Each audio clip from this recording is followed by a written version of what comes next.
Okay, we're playing a game called Gone Home. If anyone's watching this later on YouTube, I just want to say I really recommend that you guys check out something like Amnesia first. I'm trying to do a little experiment with this game's playthrough. This is a very interesting game, and I think it was very much a moment in time. And it's still a good game now, but I think it feels very different now than it did when it came out. So my experiment was doing Amnesia and then leading to this, because I think it might recreate something about the moment in time. So, for this Freaky Friday, we're going to play Gone Home. No spoilers, guys. Let's check this out.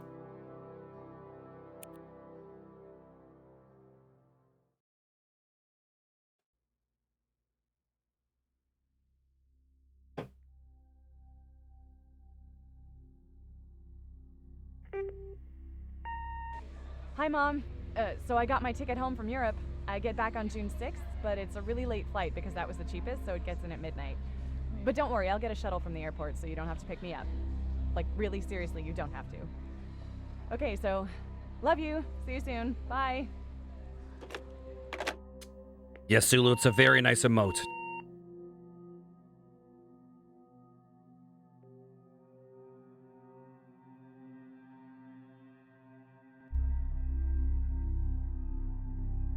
June 7th, 1995, 1:15 a.m.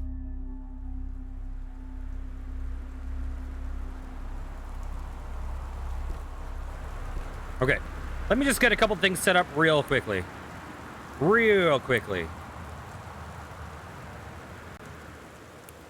And can we put subtitles on? Is subtitles a thing? Okay. This is very sensitive.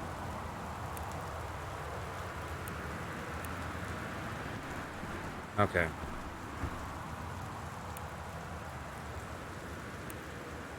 Very sensitive. Okay, this is Gone Home. Why is this so sensitive? This is crazy. Alright, we'll lower that. Back. Okay. Okay. So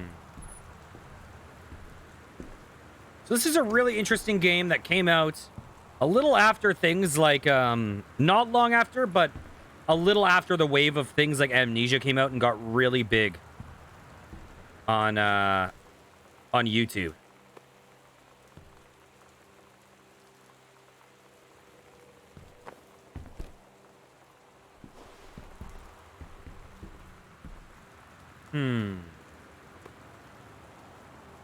You can examine everything. Holy crap, this is so sensitive.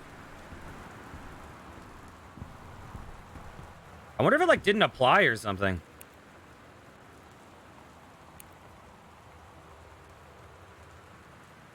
Oh, well. I guess we just have to accept that.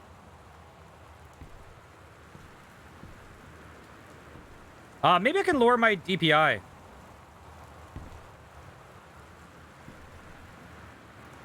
Okay, I'm gonna do that for now. We're gonna go,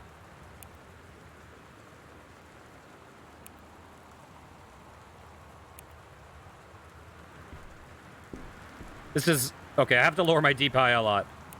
There we go. Okay, this is better. Locked door.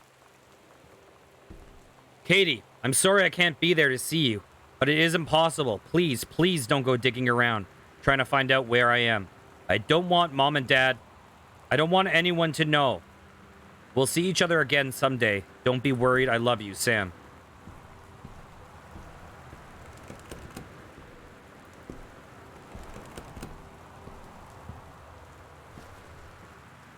We lift this up? It's always under here, right?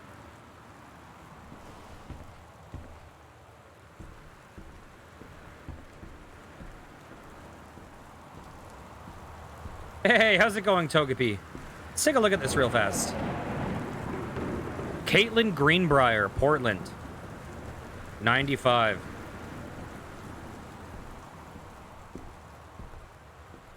Oh, there it is.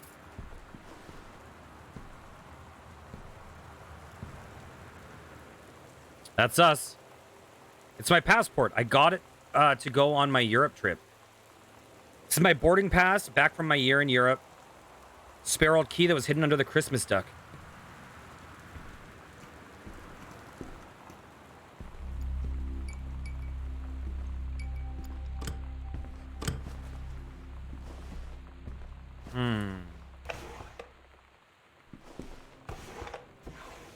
Anything in here?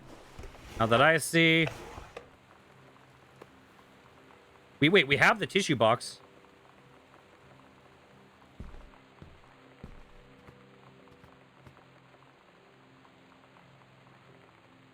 Soft face. Let's turn on this lamp.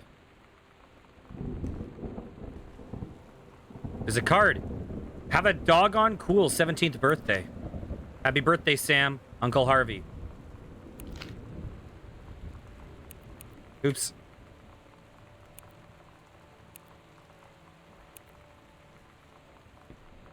There we go.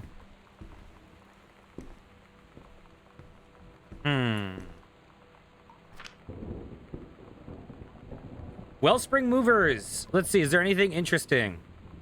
The Terrence Greenbrier. Boxes for kitchen, master bed, child bed, library, blah, blah, blah. 2 televisions, subtotal, insurance. Dear Katie, so much has changed, even just since you've been away. We moved into this house. I'm in a new school, and my big sister being gone for a year doesn't make it any easier. It doesn't feel real, but I'm not gonna let it faze me. I used to tell you everything, and if I can't do it in person, because you're off gallivanting around who knows where, I'll tell it to this journal, just like I was talking to you. Okay. Let's take a look at this. Here, can we turn this light on? Okay. I will get that started for you, Zulu. 1 second. Oh, God, my DPI is all down now. It's terrible. Here, let me put this on real fast while I get this set up for you.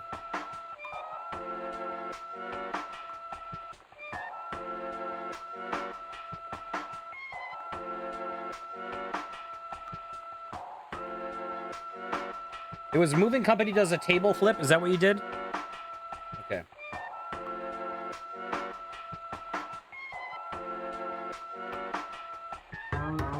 Get this set up.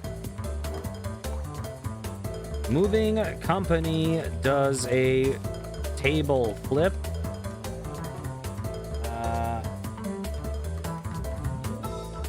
Okay. Set that. Set that. It's going. Okay, we'll check in with that later. Go back to this our little Freaky Friday game.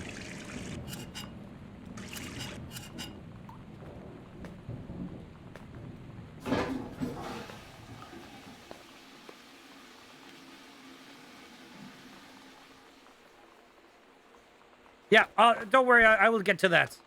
I will get to that. Author Magazine. Stephen King. Get published. The Secret. The Blank Page. How 20 top authors conquer it. Okay.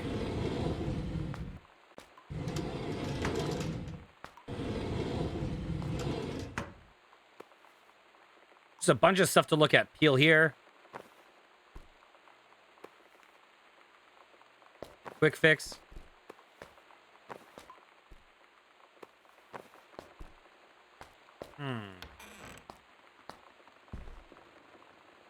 Super creaky house. Oh, God. Hey, thanks for the biddies.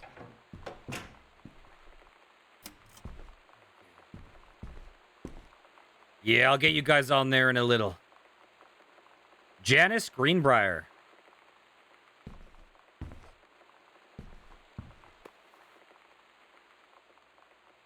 Over the Alps, a novel traveling game. When the picture is ready, I will do all of that.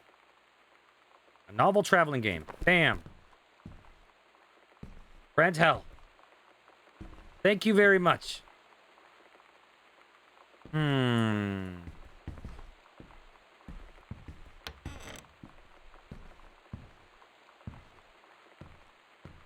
Where is everyone? I got one of my trophies. Regional track and field finals. 1990, so 5 years ago. 100-meter relay. First place. Back. Old track trophy.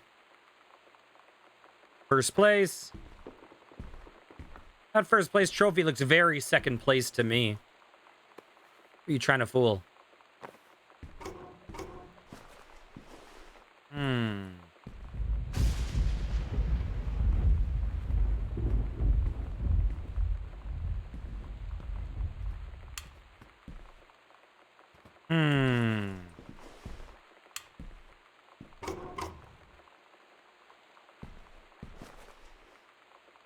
Hello? Is anyone here?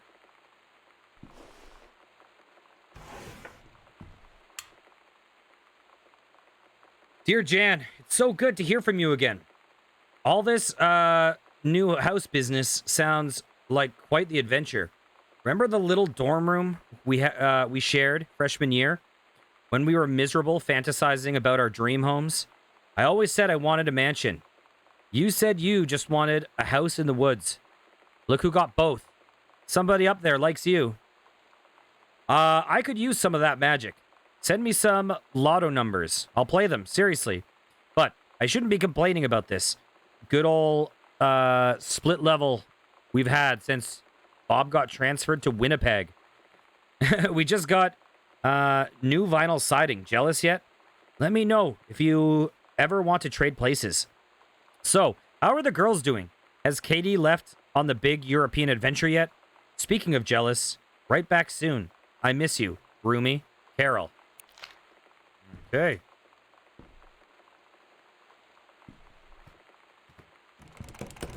Locked.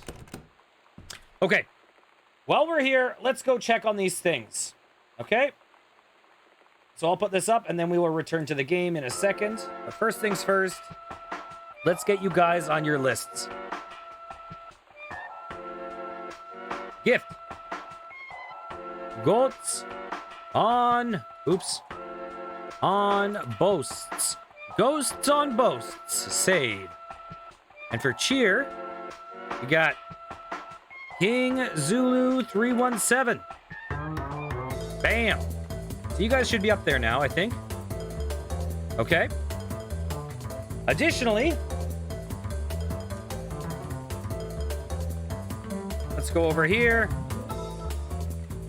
Let's look at this terrible, terrible creation. Let's look at this terrible, terrible creation. Burp. Here we go. I think these are legs. I've got nothing. To me, it looks like there's a Christmas tree with the world's largest table around it. And then a wall coming out of the table with a couple switches and sockets. And then just some severed legs. Absolutely terrible picture. I hope you enjoy. Thanks for the redemption. Okay. Back in the mood. We just finished Amnesia. Freaky Friday. We're back home.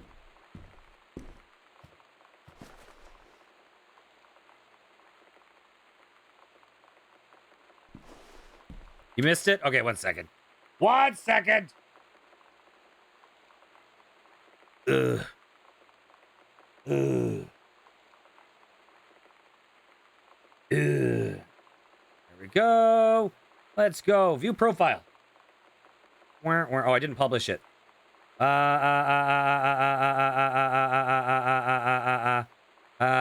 Here, let me just cover this up for 1 second.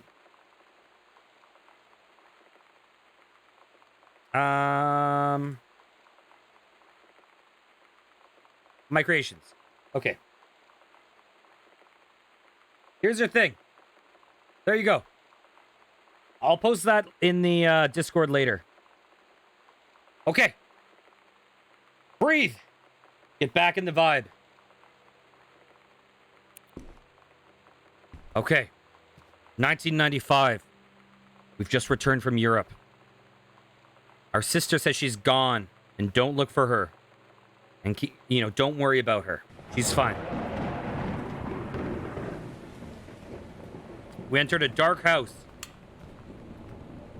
We're hearing weird noises. A lot of the rooms are locked. Where is everyone? Boone County. Read itinerary. Worldwide timetable, effective June 1st, 1994. Katie's departure is, okay. Someone moved to Winnipeg, too. Oh, dang. So we went to Amsterdam.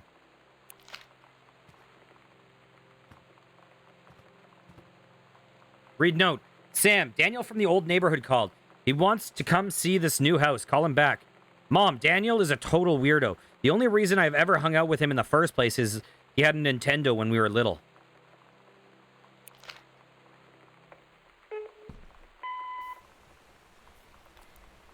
Sam. Sam. Hello. Sam.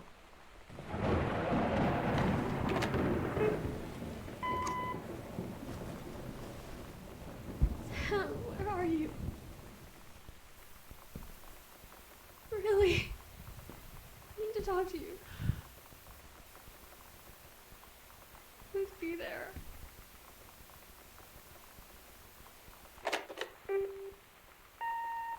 Hi, Mom. So I got my ticket home from Europe. I get back on June 6th, but it's a really late flight because that was the cheapest, so it gets in at midnight. But don't worry, I'll get a shuttle from the airport, so you don't have to pick me up. Like, really seriously, you don't have to. Okay, so, love you. See you soon. Bye.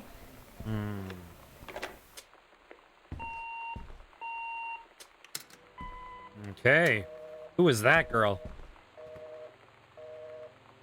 Look at this phone.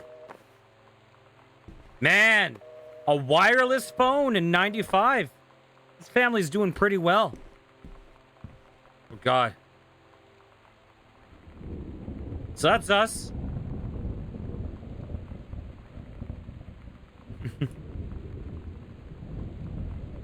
She smiles like I do in pictures. You know what I mean? Just like the dead eyes, like, huh, come on, I can only hold this smile for so long. Oh, God. Please. Take the picture already.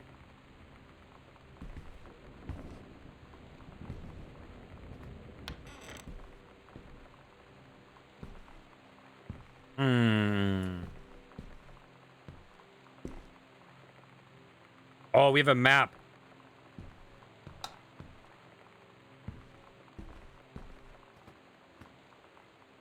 Hey, it's one of the postcards I sent. From Paris. Hi, Mom, Dad, and Sam. I'm in Paris, and I've done many Parisian things, including eating le petit déjeuner and wearing a beret. I'm gonna have lots of film to develop when I get back. Sam, I'm bringing you back something from the Shakespeare Book Company, since you are my favorite sister. Love you all, Katie. One Arbor Hill, weird. I'm guessing they moved before they moved while I was gone, I guess. So I've never been here.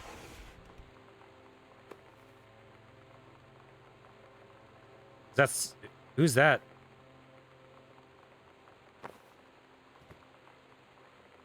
Read obituary. Oscar Doc Mason. Oscar Mason, 60, of Boone County, died peacefully last month in his home.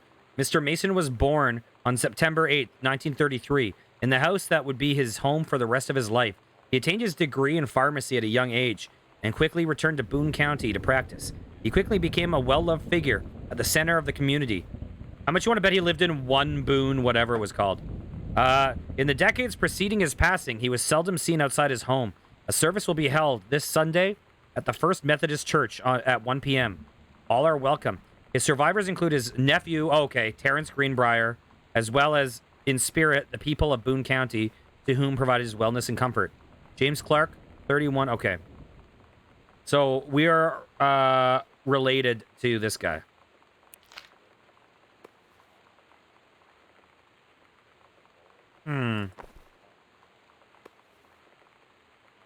Ha!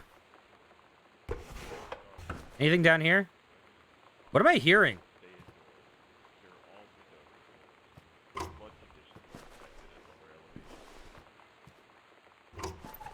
Is this thing there's flooding?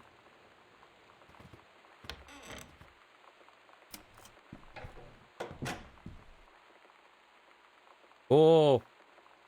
You hear that like alert alarm? Welcome, new student. Oh, severe weather warning.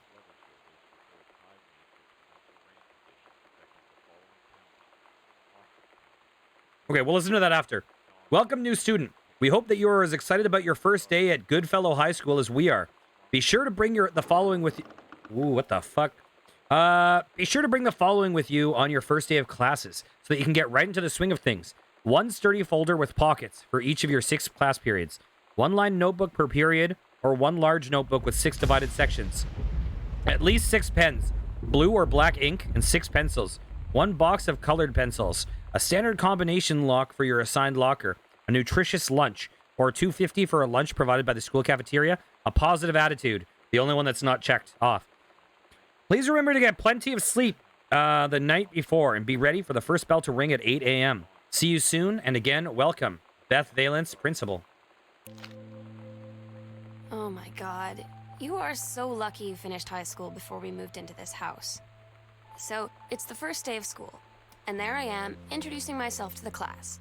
And I say that I just moved into the house on Arbor Hill. All of a sudden, every kid in the room turns and just stares like I suddenly transformed into a mutant. I just stood there, wishing pretty hard for a rewind button. Because now maybe nobody knows my name, but they all know who I am. The Psycho House Girl. Great. What the hell is that sound? Okay, let's check our backpack real fast. So we can re-listen to all these journals. We have the map. Okay. You know what? We'll go in here after. What is that? Crumpled note. Hey, are you the new girl Sam? I'm Tommy. I'm at the back behind you. Wave if you get this and write back. Hi, Tommy. Yes, I'm Samantha, and yes, I'm new. What's up? I just thought since you're new, maybe you could use a friend. I do not have a lot of friends either, and so I thought I'd ask something. I'd ask something if you don't mind. Do you mind? No. No, I don't mind. What do you want to ask? Was it just your uncle who went psycho, or does it run in the family? What a great person. Flood conditions are expected at lower elevations.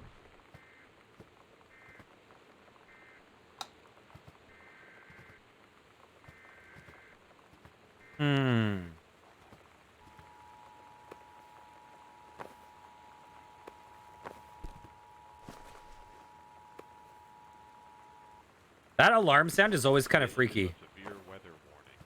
The Northwest Weather Service reports high winds and torrential rain conditions affecting the following counties: Austin County, Boone County, Dawn County, Tacoma County, and Wistaria County. Residents are strongly urged to stay indoors and secure all windows and doors. Flood conditions are expected at lower elevations. Is there a remote? I used to love doing shit like this, to be honest. I love stuff like this.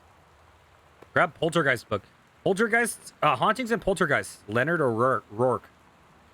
Find the truth behind stories you were familiar even to our pagan ancestors. Discover how to tell a hoax from a genuine haunting. How to categorize and learn strange phenomena you might encounter. Learn about the unhappy spirits that share the earth with us, and what they teach us about our connection with the natural world. Dr. Jitters. I love it. Almonds, the best for your table. I want some of that.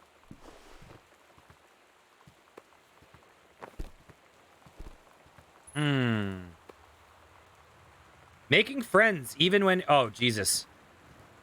This would be brutal. Making friends. I don't know what the... Oh, God. Sam, thought this might help. Dad. This is very, very 90s. Feeling lonely? It's a piece of cake to make friends. Never worry again about having friends to spend time with. This book will teach you to make friends even when you're shy.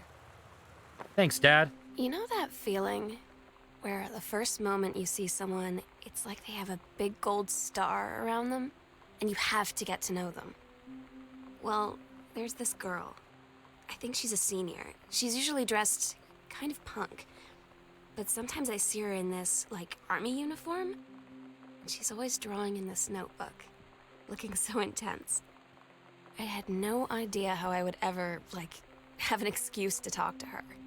Till I noticed she and her friends hang out and play Street Fighter at the 7-Eleven every day after school. Okay.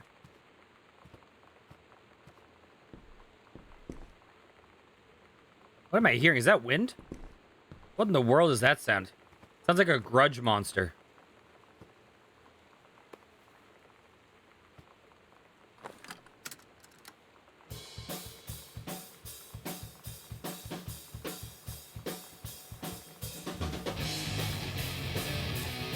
Hell yeah.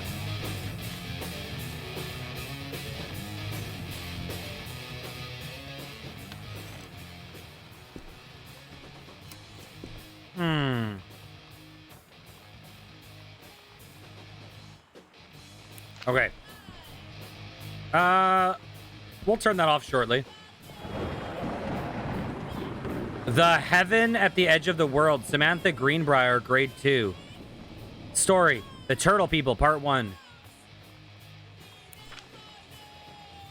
For grade 2? What the hell? She had better write printing in grade 2 than I fucking have now at 32. Captain Allegra looked off at the ocean. It went on forever, or so it seemed. Someday she would find the edge and get to the paradise there. Then she heard a cannon fire. Boom. It was the black pirate ship. She yelled, "I thought we had lost them at Horse Island." The first mate said, "Looks like you thought too soon." The black ship came up along the side. Captain Black himself came out of the deck of the black ship. He yelled to Captain Allegra, "You're never gonna find the edge. Thar ain't no paradise, and your father were a leer." "And your father were a liar." Captain Allegra yelled back, "Then why do you keep following us, you imbecile?" The first mate yelled out, "We'll stop you, Captain Black. We'll find the edge of the world, and you'll see her father was no liar." The battle kept going until Captain Allegra's ship got away. "Now west," she said, and the ship sailed towards the sunset. That is actually written like a kid would kind of write a story. Like, I remember... Okay, we get it. I remember it, like, as a kid, I used to be like, the graphics in this game are phenomenal. This game looks phenomenal. And I would always be like, Final Fantasy VIII, guys. Final Fantasy VIII looks phenomenal. It looks phenomenal. But I kept saying that because my dad once said, "Oh, the game looks phenomenal." And so I just quoted that forever to people. This game looks phenomenal.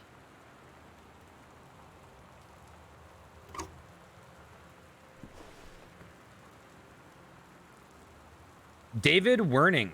Hi, Terry. Enclosed, please find the Pioneers CLDD 703 unit with remote and cables.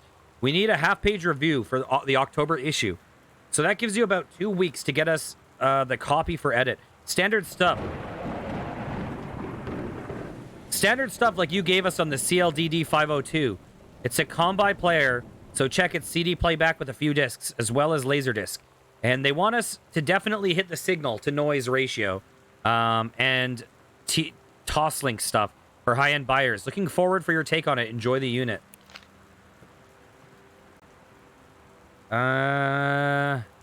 Okay, cool. This was before we moved.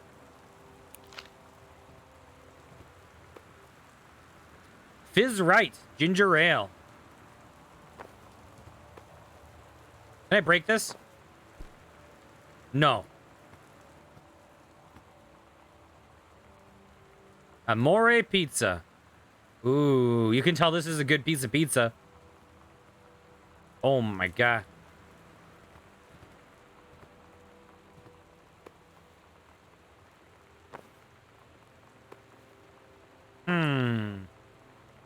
TV listing, The X-Files. Oh god. I've never seen it. I remember that show. Never seen. I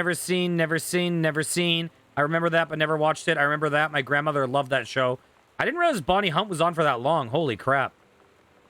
Never seen. I used to watch that. Never seen. Oh, I've heard of that. Oh my god. America's Funniest Home Videos. God, I remember that. Anything down there? Ow! Come on. Anything in there? What about here? Grab coaster. I think we might have gotten what we need out of this room. Ooh, highlighter. Here's what I'm gonna do. What is something very important to someone here? Huh.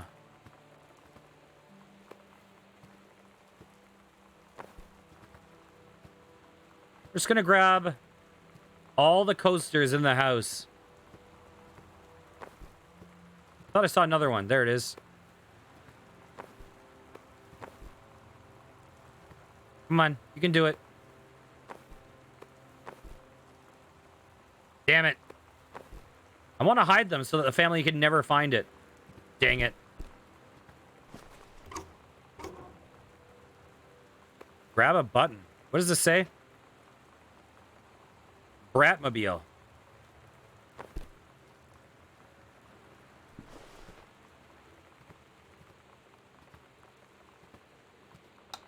Oh, Jesus.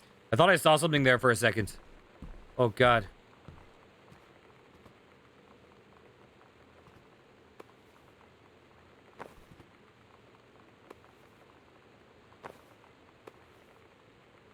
U.S. National Forestry Manual.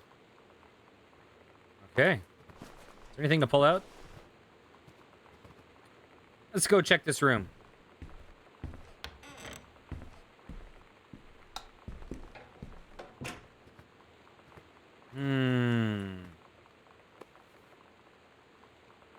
Irish whiskey. Delicious.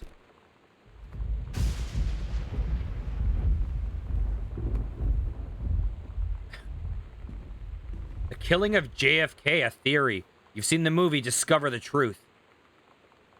What does this say? A superb work of speculation, plotted with amazing skill in showing a level of magnetic artistry not usual present in such academic pieces. A thrilling theory, I couldn't put this book down. An important new look at the circumstances surrounding one of the greatest tragedies of our time.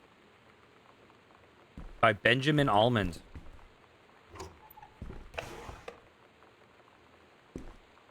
Keep expecting to find a tinderbox. Read crumpled pages.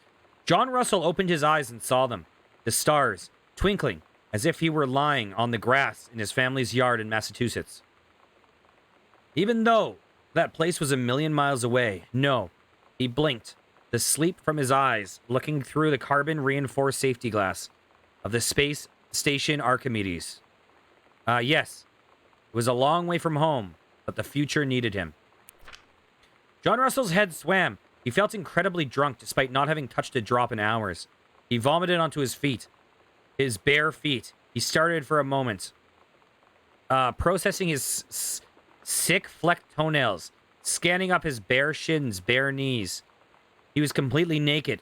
He looked up and met the eyes of a gorgeous blonde woman wearing a tight polymer fiber tunic.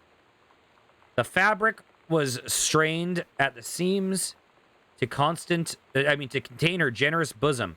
Sorry, the fabric that strained at the seams to contain her generous bosom was emblazoned with the phrase, matter transference operator. Then he passed out. Oh, no. Oh, no. Mr. Greenbrier, why? John Russell. Wait, is his name John Greenbrier? Is that his name? Are these all self-inserts? John Russell had crossed the gap in time. Only messages had passed before, but now, man, they needed him. Now more than ever. Changing the past was no longer good enough. The instructions from the council had been clear. What to procure, what to construct from it, how to assemble it. So, he made the machine, how to transport him bodily across time. And now he stood there on the bridge. There on the bridge of the starship Archimedes. I forget how to pronounce that. Archimedes? Of the starship Archimedes. There we go. Command of the vessel. Because only he, who had saved the president's life twice before, could helm the naive crew to their destiny. The fate of the galaxy. This guy sure struggles at not... Wait. Was that door open when we came in?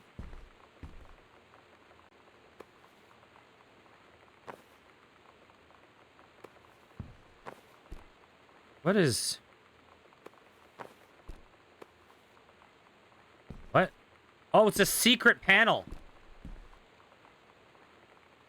Oh, it's Terrence Greenbrier, not John. Sorry, I was... For some reason in my head, I was like, John Greenbrier, self-insert. It probably is a self-insert, but...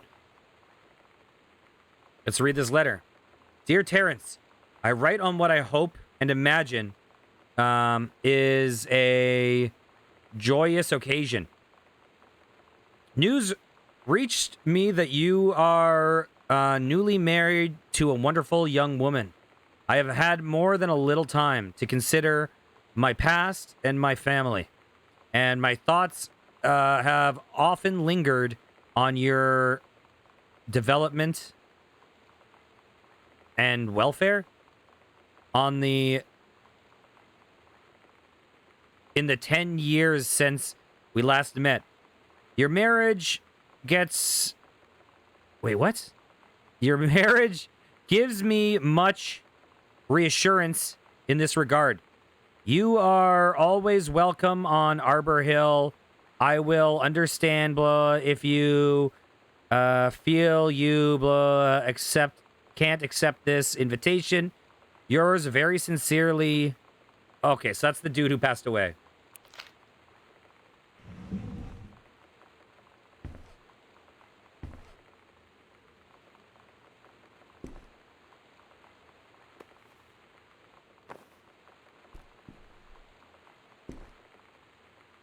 Pioneer.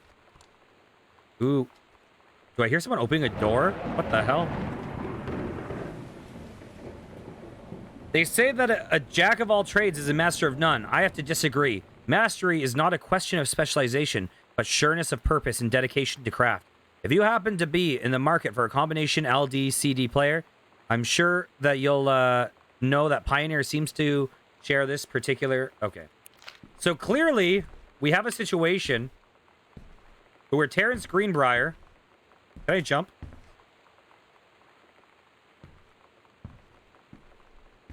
Terrence Greenbrier makes his money from doing reviews, but clearly wants to be like a novelist.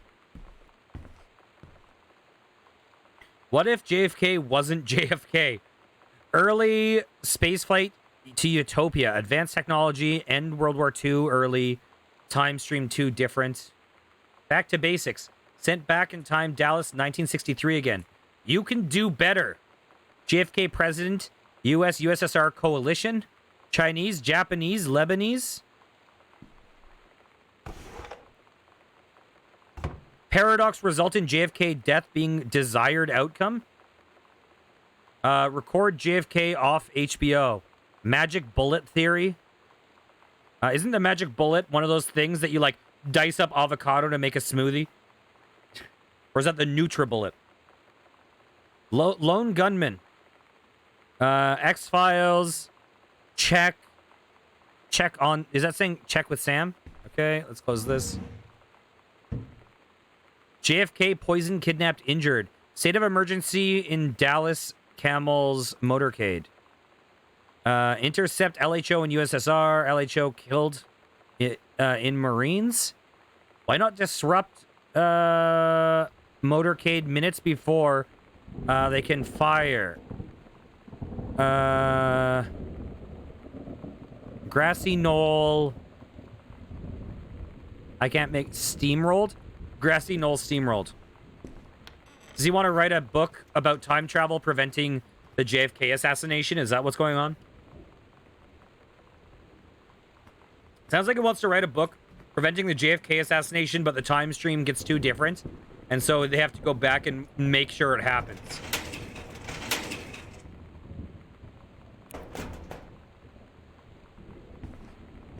Have we seen a clue for that number? 4 digits.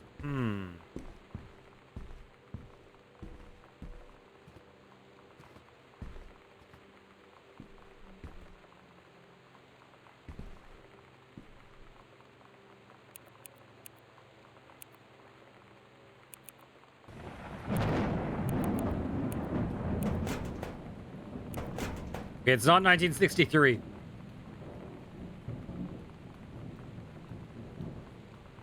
I tried. Yeah, we have to keep our mind open for something there.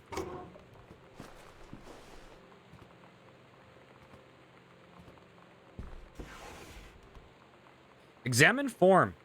Terrence Greenbrier, does the electrical system meet local codes? Yes. Are there any deficiencies? Unclear. If yes, describe in detail. Wiring in house is technically up to safety and amperage requirements. However, multiple layers of wiring have been added to the structure over the last 100 years. It's frequently unpredictable. Lights blink out for no clear reason. Pressure on floorboards and door frames disrupts circuits wired directly behind the surface. Proper reworking an electrical system would be highly destructive to the walls, floors, and fixtures of the structure. After discussion with Mr. Greenbrier, since there are no current safety concerns, issues will not be addressed. Okay. Have we seen anything?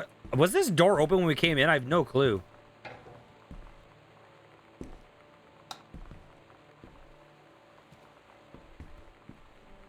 For some reason I thought it was closed.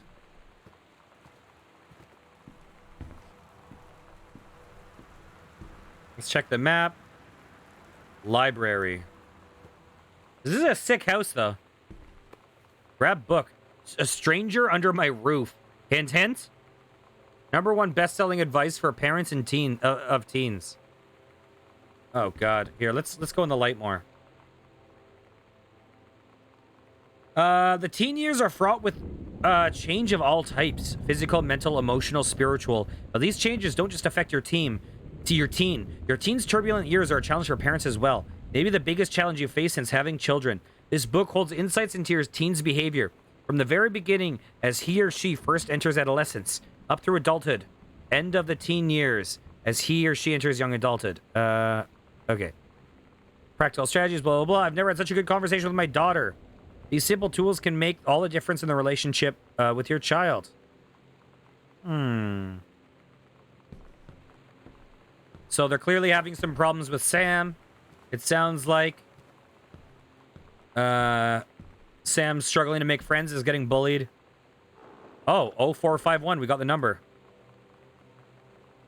Dear Terrence, David asked me to write you in regard to the reviews you've been submitting for the last few months. Frankly, they're becoming more trouble than they're worth from an editing standpoint. There's a word limit. It's your job to stay under it, not mine to cut back to it. Even then, it's becoming harder and harder to weed out the tangents and non sequiturs from the usable copy without heavy rewrites. The readers of Home Theater Aficionado want to hear about the quality and value of the hardware, not ruminations on your childhood. If it were up to me, I wouldn't be writing this letter. I'd be cutting you loose. There's tons of guys half your age who would take half your rate to write stuff. I could actually use, but David's known you for a long time, and he's the boss, so I'm giving you one more shot on his say-so. You should write him a nice note thanking him for his patience and generosity. Look through your old stuff and start submitting reviews like that again. Then everybody will be happy. Okay. 0451. So he clearly just really wants to be an author and is, you know, is feeling unfulfilled and stagnant. True stories. I was a teenage drag queen. Fresh. Readers. Tell us about their worst moments. Does anyone still care? 90210, does anyone still care? The male gaze, how to subvert it. Sarah Holst, not gathering moss.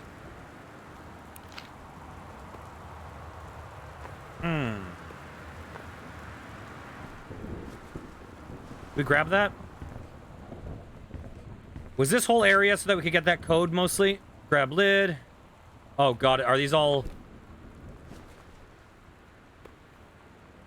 The Accidental Pariah. He did write a JFK book. A message from our future saved the president's life once. But within the next 24 hours, there will be another attempt. And the lines of communication are down. A James Bond for today's audience. Compelling thriller. Worth its salt. Wait a second. Wait a second. Hang on a second. Casey DeWitt and David Pittman. Oh, okay, never mind. Completely different sources.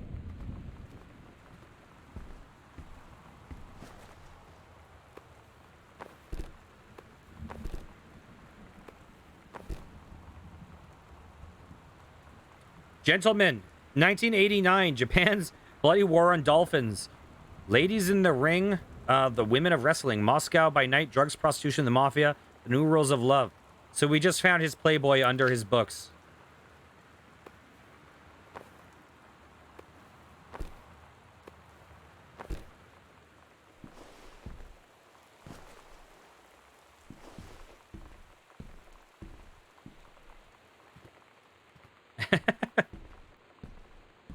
Okay. Oh, 0451, is that it? We're sure snooping all of a sudden. Was it 0451? Here we go. Publican Wise, attorneys at law, dear Mr. Mason, please find and close your original document. Not a typed copy for your records. The notarized copy has been filed at our offices. Thank you for entrusting our firm with this important matter. Will and Testament. I, Oscar Mason, possessing full competence of mind and memory, and after a full survey of valued items to my name, do hereby declare this document my last will and testament. The following shall hold true upon my passing. 1.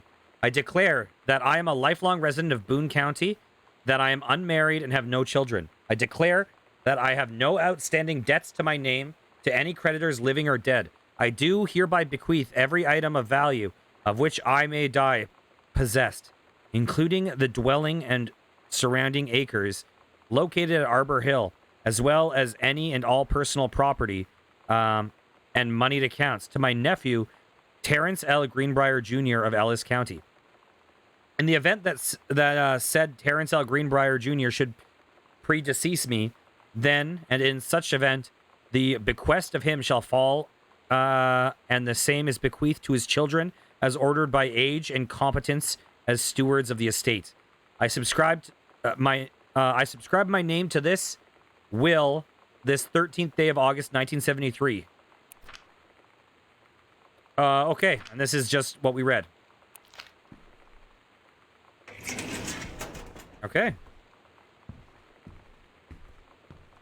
So, good old Uncle Mason.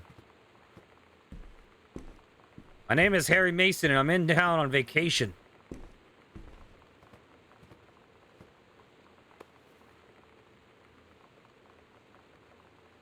Get rid of that. Have we read this? Oh, yeah, we've looked at this. Okay. Oh, my God. This house is freaking massive. My God. Ooh, this is...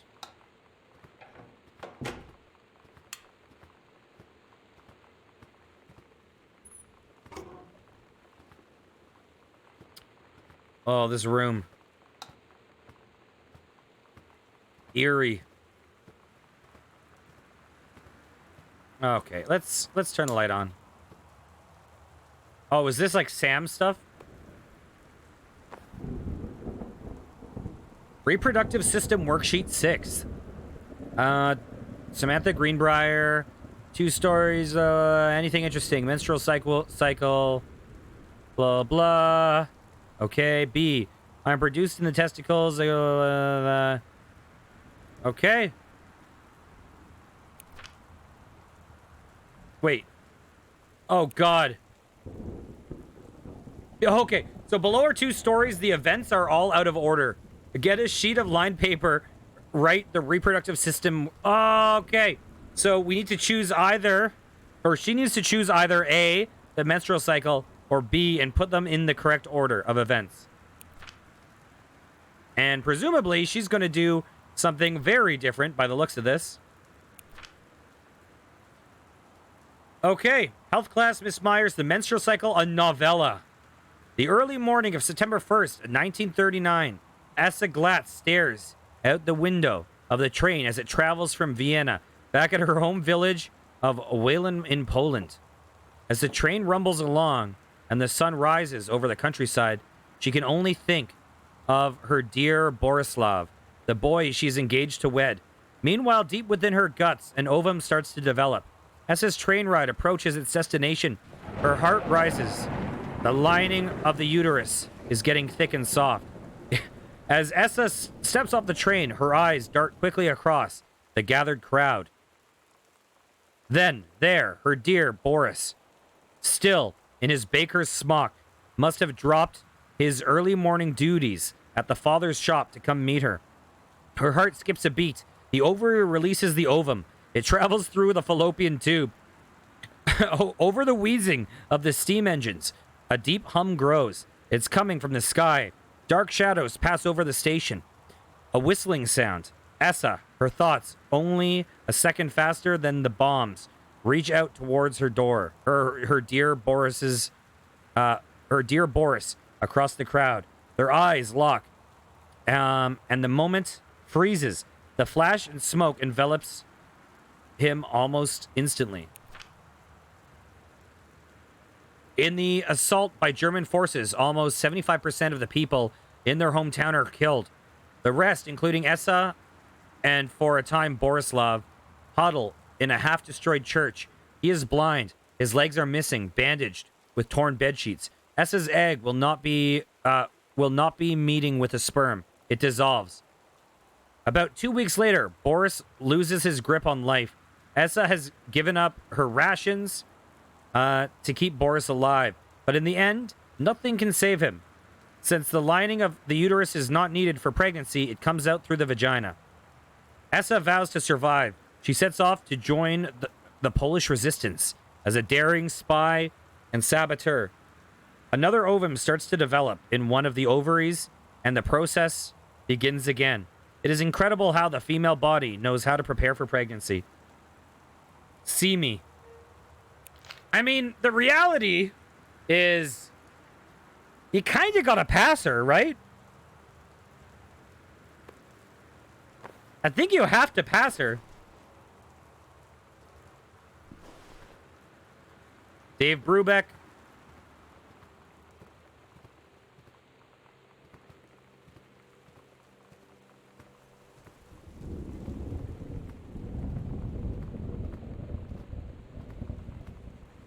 But you also probably do have to talk to her. Yes. Is there a light here? Can we just turn this on?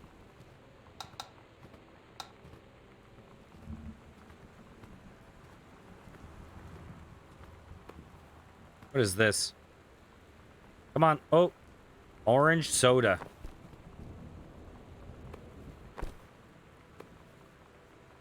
They have a freaking bar in their house.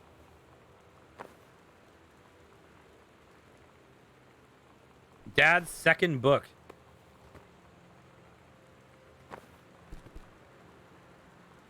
Okay.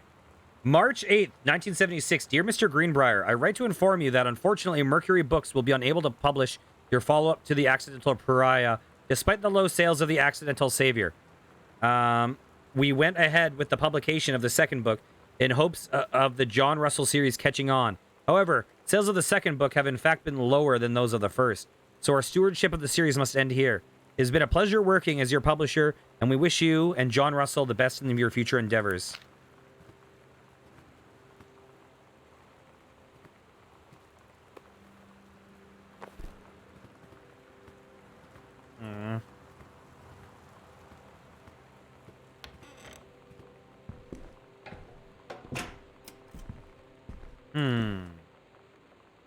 The Accidental Savior.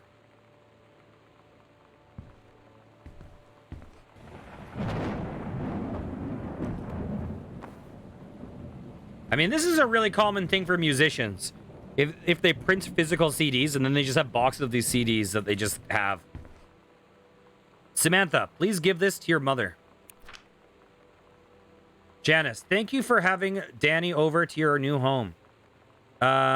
He has missed having his friend Samantha in the neighborhood very much.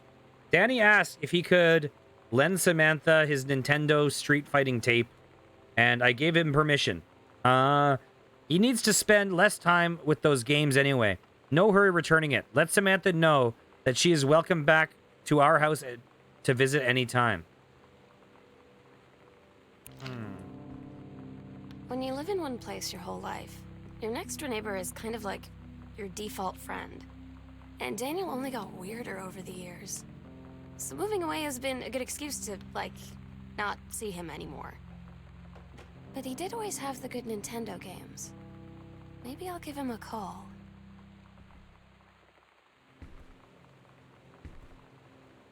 Katie, please tell Mom and Dad sorry about the stuff that's missing. Sam.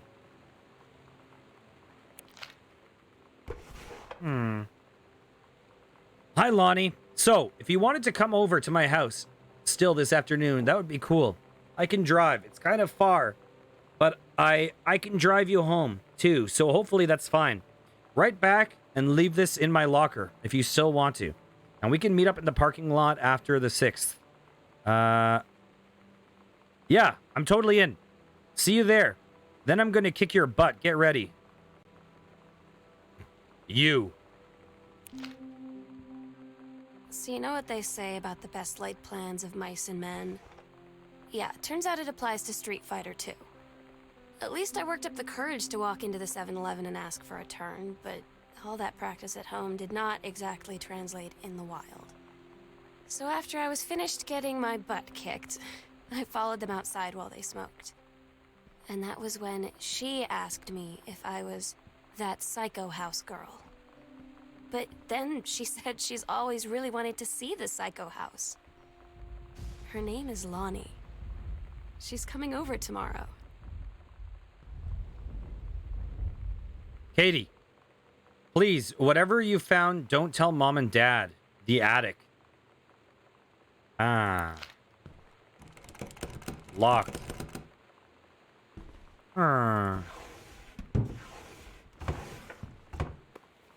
There's something in the attic. If only I could roll dice like that. Well, except not being a 1. I'd rather it land on a 6. I would actually... I'm glad I can't roll dice like that. Wait, have I gone in here? Oh, no, it's locked.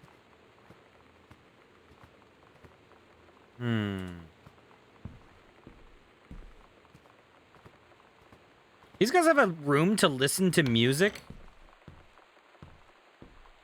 Is that locked over there, too? We have a couple locked doors, yeah. Oh, it's a basement. There's something in the attic that we can't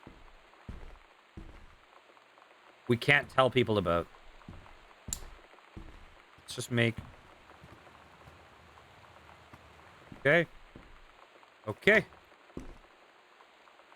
Controlled burn scheduled for Boone County. Boone County, plumes of smoke will rise above the northeastern region of Boone County over the better part of next week. As part of the Forestry Service run controlled burn of overgrown sections of the Flintlock National Forest.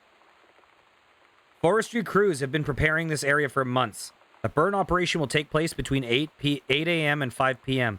on Monday, Tuesday, and Wednesday, and possibly into Thursday, depending on speed of progress. According to the Forestry Service, in addition to removing dead and overgrown vegetation that can lead to wildfires in drier months, the operation will serve as a valuable training tool for the forestry and firefighting personnel involved, said senior conservationist Janice Greenbrier. Smoke will likely linger in the area through the weekend. We haven't learned much about Janice yet.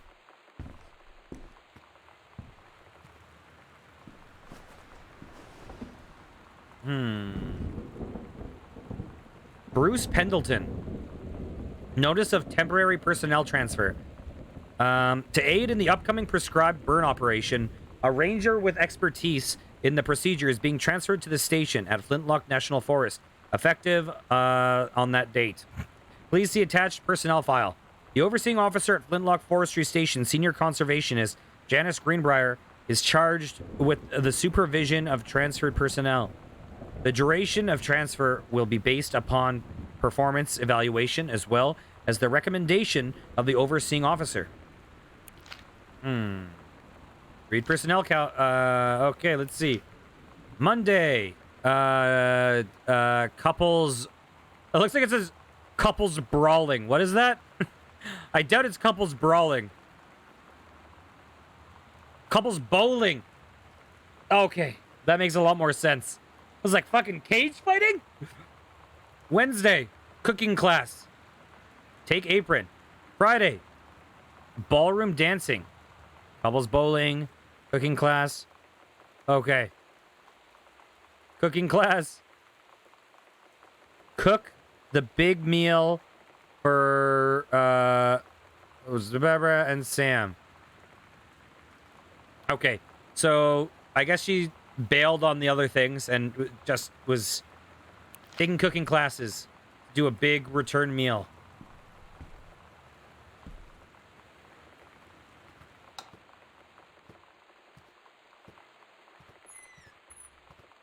What is this? Cassette case. Bratmobile. Potty mouth. It's empty though. Oh. Love thing. Love things. Tab. Cherry bomb. Throwaway. Product or something. Somebody special. Fuck your fans. Polaroid baby. Panic. Bitch theme. Richard. Cool Shmuel. It's kind of cool. Ooh, you're going to like this one for Sam. That's kind of cute how you can flop it open and read inside. It's weird hanging out with girls. Daniel was around ever since I was little, and other girls? I don't know. But being around Lonnie is like instantly just right. I gave her the grand Psycho House tour and took my revenge on Super Nintendo. And it was like, I don't know, I finally found someone I feel normal around. I drove her home and she gave me this tape and said, "You have got to listen to this." I haven't stopped playing it since. Okay. Caution. Radiation area. Keep out. Let's check this. Okay. Daniel called. Daniel called again. He wants his Nintendo game back. Sam, stop leaving every damn light in the house on. You're as bad as your sister. Oh, I'm sorry, Mom. I'm sorry. Read sternly worded letter. To whom it may concern, I, Samantha Greenbrier, am 17 years old, and therefore an independent, fully functional human being. The fact that you still forbid me from going into the city on my own is frankly absurd. Compare with Katie, who is only 3 years older than me. And yet you allowed her to go all the way across an ocean to another continent on her own. I just want to spend an evening in a normal, totally safe city on my own, like a human being. And since you may also remember that I have my own car now, you can't really stop me. Warmest regards, your daughter, Samantha.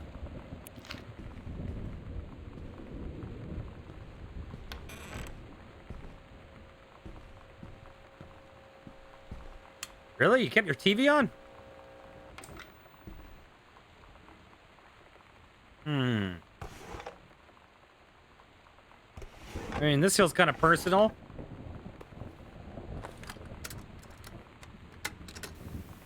We're so cool, yeah, yeah. Yeah, we're so cool, cool. We're so cool, yeah, yeah. Fuck you too, cool schmuck.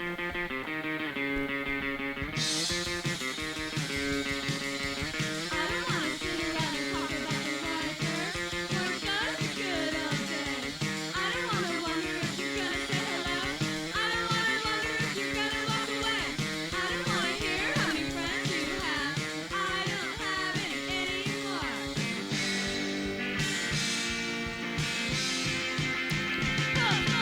I don't want you to tell me what. Okay.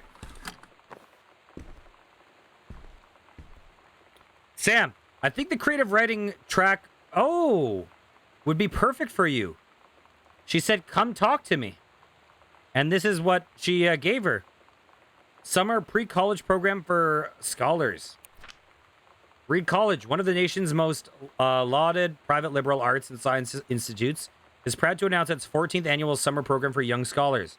It invites grade 10 and 11 students to attend lectures, blah, blah, blah. English creative writing. Beyond the benefits of the program itself, 3 students from each track will be offered full scholarship for their first year at Reed. Interesting. So she's kind of following in the footsteps of creative writing. Oh my god, I didn't think it was a glass. You want to hear something? We just played Amnesia. I didn't think this was a glass. I thought it was a candle, and I tried to light it with my Tinder. Oh my god.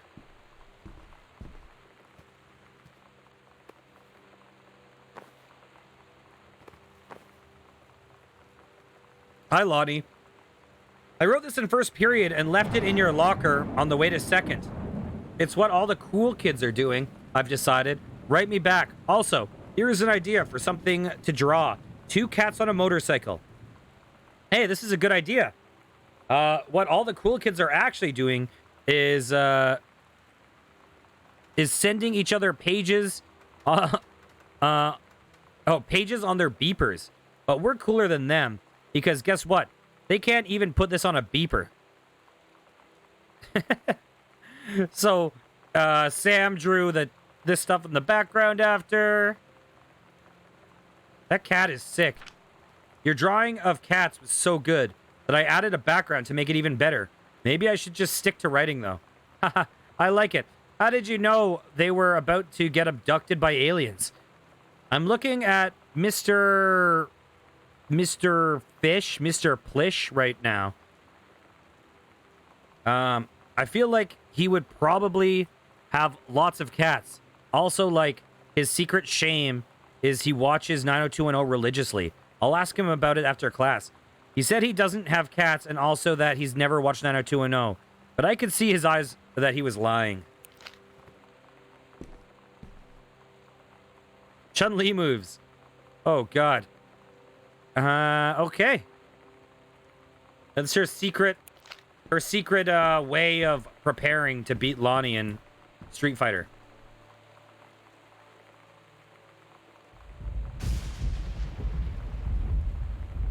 How do you do this? Here, do I move close? Do I defocus my eyes?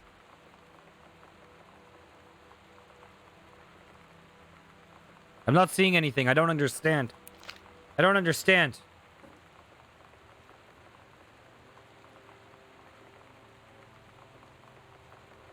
One second.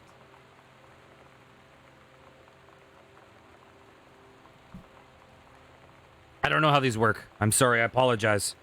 The mystery is lost on me.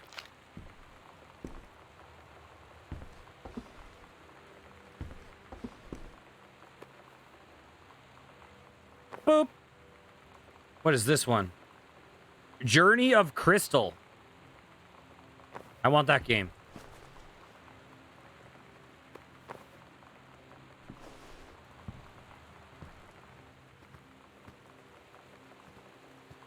Okay. What a party. I haven't had that much to drink, Jodie Foster. How many fingers am I holding up? Oh my god. So that's Beverly Hills 90210. That's Jodie Foster. This is, what's her name? These guys are both Twin Peaks. Palmer. Sarah Palmer or something? I don't know who... She looks familiar. I don't know who that is. You'd better not have been reading my secret diary again. Here you go, Mitten. Have some pate. Gross. Meow. Or meow. Huh. Huh. We gotta break into her locker like a psycho.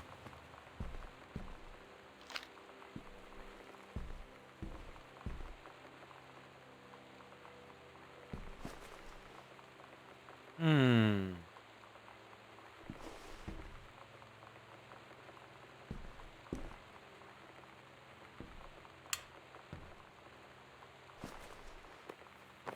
Hmm.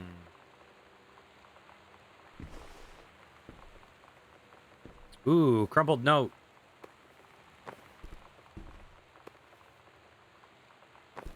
I want to see the top of this can. Why did you throw it up unopened can? What's wrong with you? Okay. Goodfellow High School disciplinary referral. Mr. Benchley observed Miss DeSoto wearing a t-shirt with an unacceptable image on the front. A large beer can labeled Pabst Blue Ribbon. Miss DeSoto was sent to the guidance counselor's office. Miss DeSoto was given the option to turn her shirt inside out, change into a shirt from her gym locker, or be suspended for the rest of the day. Miss DeSoto chose suspension. Her father was called, but there was no answer and no answering machine. Miss DeSoto must return this form tomorrow, signed by her father. Student signature, Lonnie. Parent signature, blank. Okay.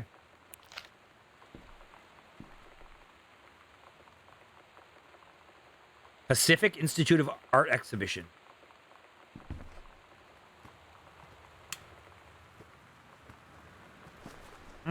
What's this?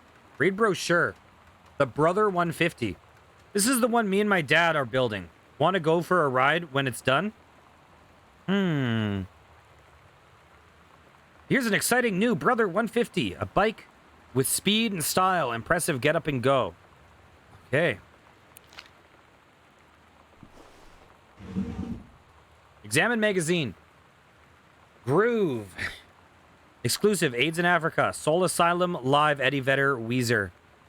Baruch Assault wants it now. Max and Martine wanted for the murder of Straight Edge. What the fuck? What are these creaks I'm hearing?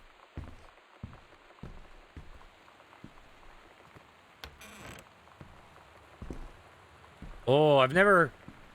This bedroom has 2 doors to it? Oh my god. Danger, wear goggles and rubber gloves when handling anything in this room. Did I see something there?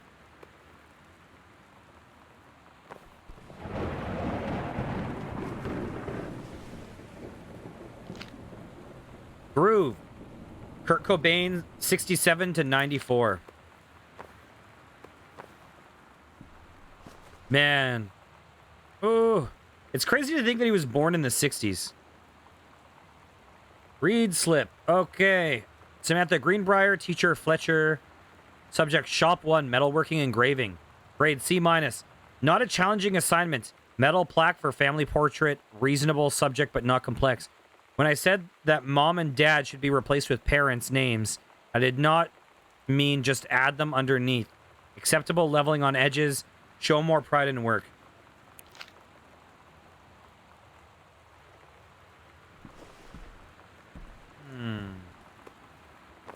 Oh, it had a name.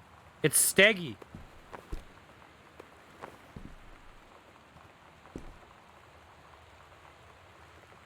I know 1.7. How much you want to bet? Wouldn't it be funny if the code for this you got by staring at this? Oh. Okay, what is this?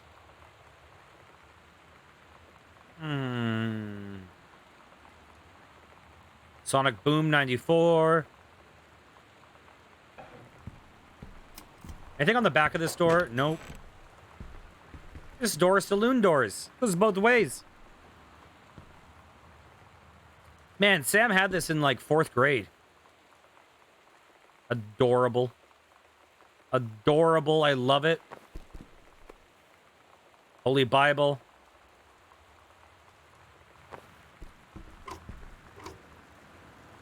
Grab board game.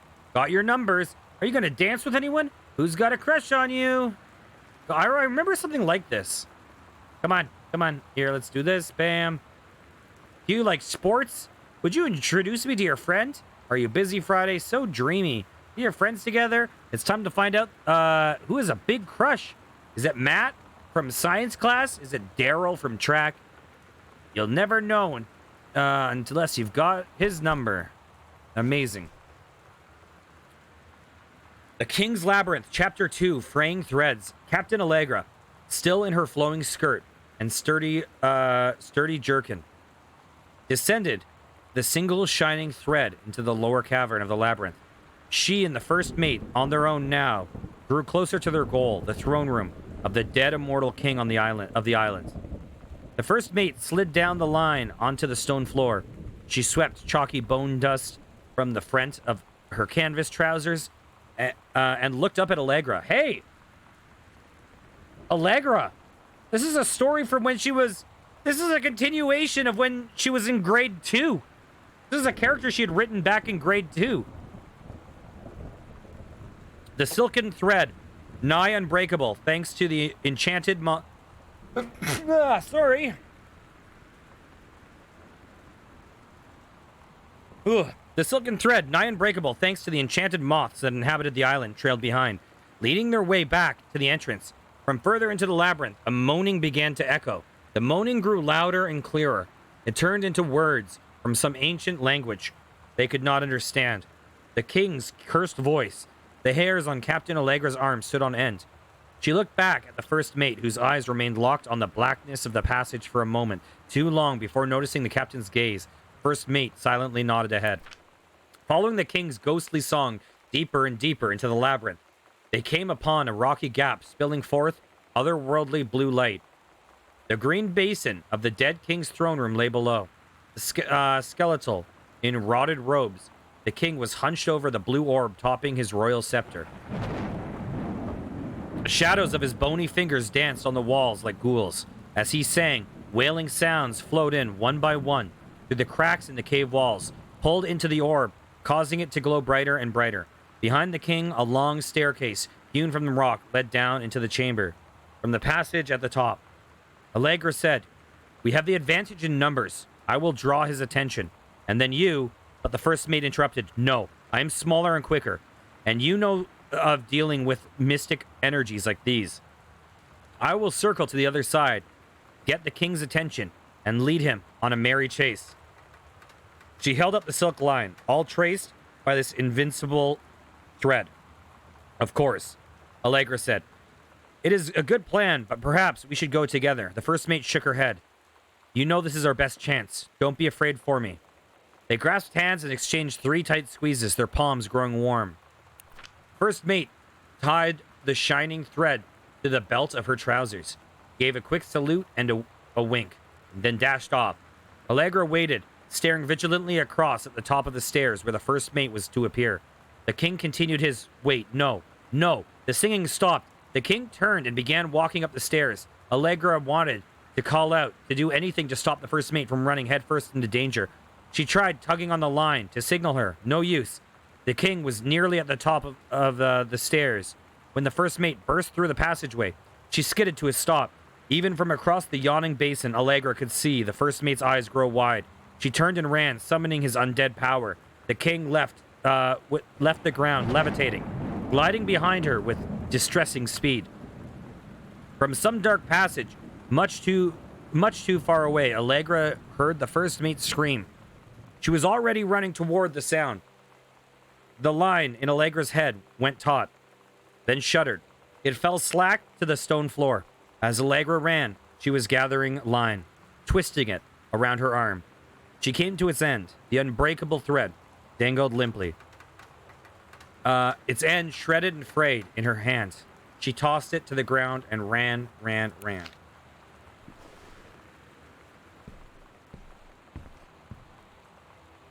What do you think is in the attic? Oh my god. Okay. Let's close that for now. It's interesting though. It's like she was basically, I mean, I know this is recent, but like even her writing when she was 2 was like not 2. When she was in grade 2 was like rivaling her dad's. Okay, let's open it this way. Blah, blah, blah. What's this? Read note.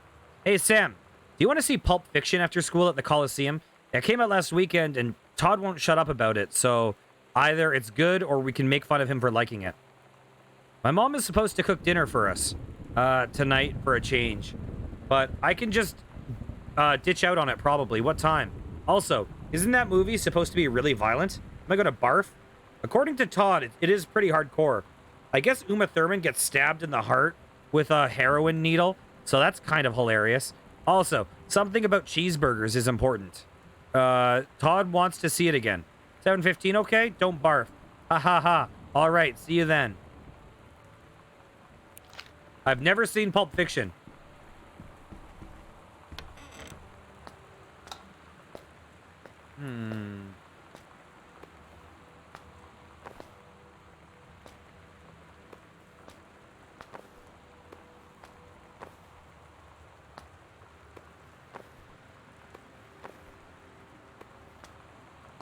No one will ever know.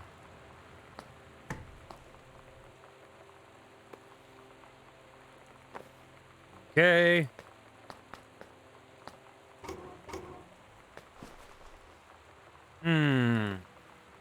I hate these so much. I hate them. Ugh. Ugh, I hate it.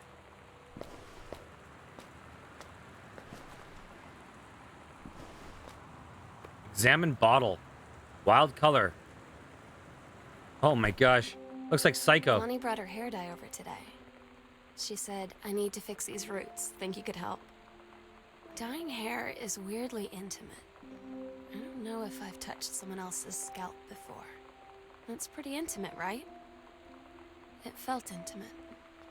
We looked into the mirror together after, and I expected her to say something about how it looked crappy or good or whatever.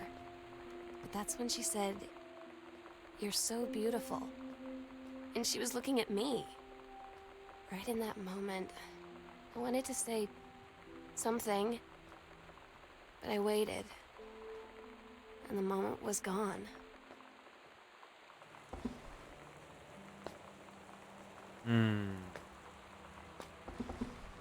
It's broken.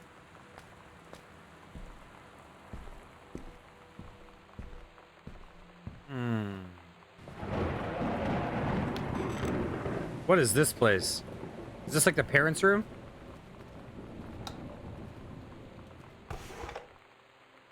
Let's see. We're just snooping on everything.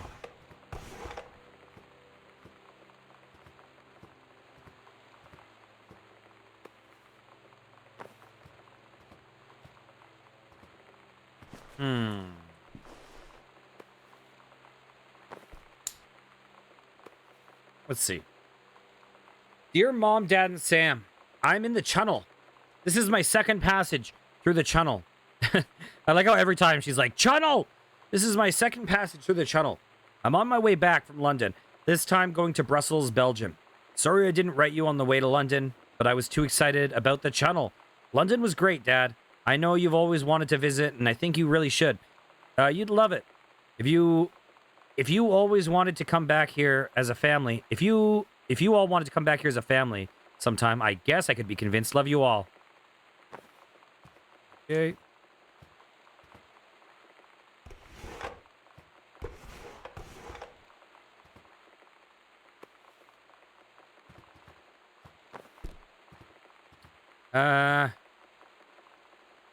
Examine business card. Unknown dimension literature. Kaz publisher. Communication must become total and conscious before we can stop it. Okay.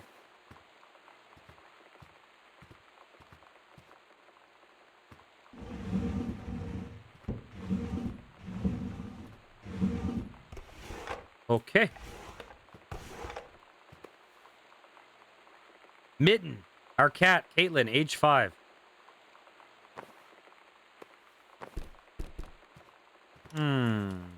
Oh, gross. Oh, look at my dad's dirty underwear. What the hell?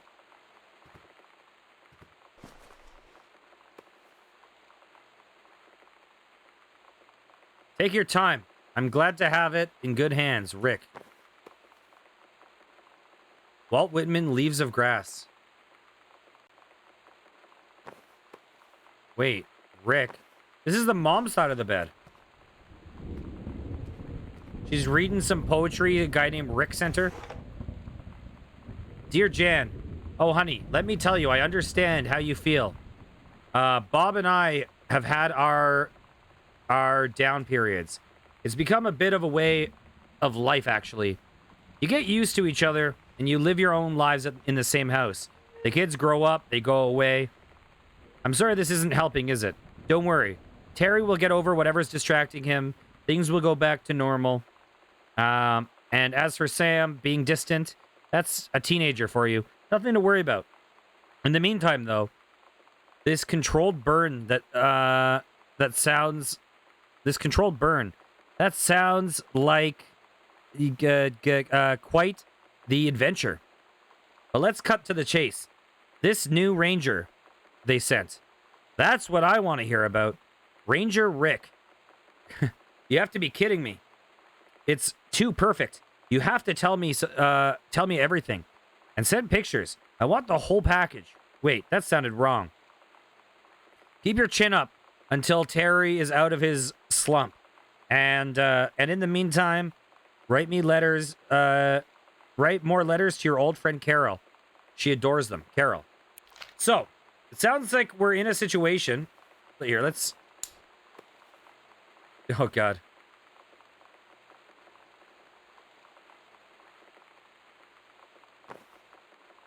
Where,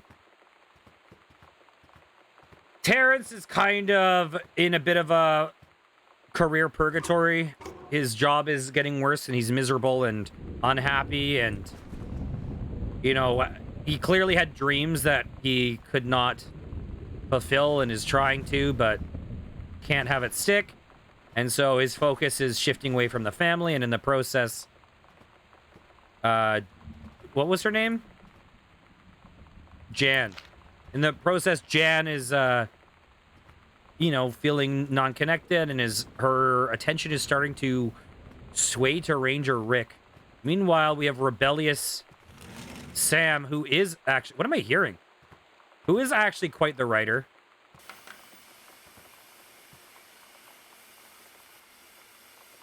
But she's very rebellious, and she's getting into, like, Riot Girl music and stuff through her developing interest in Lonnie. And then there's also David, who's a childhood friend that people keep trying to compare them up together. And she is clearly not invested or reciprocating that relationship at all. Watercolor technique, but it's kind of being pushed on her. Are you a watercolorist looking to improve your skills?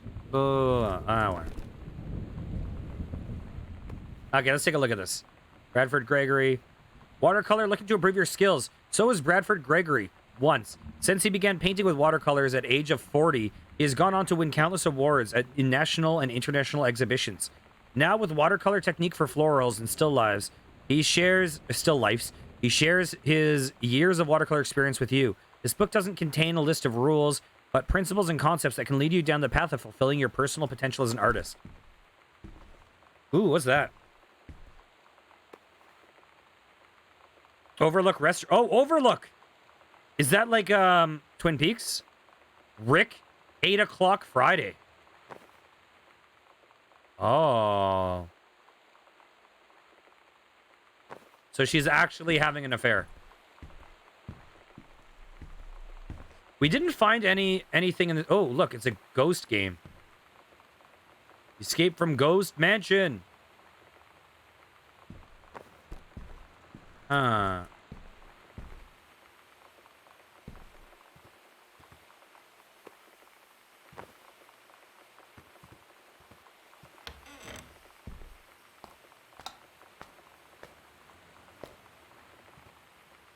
This would be a weird thing to come home to, snoop through the entire house, learn everyone's dirt.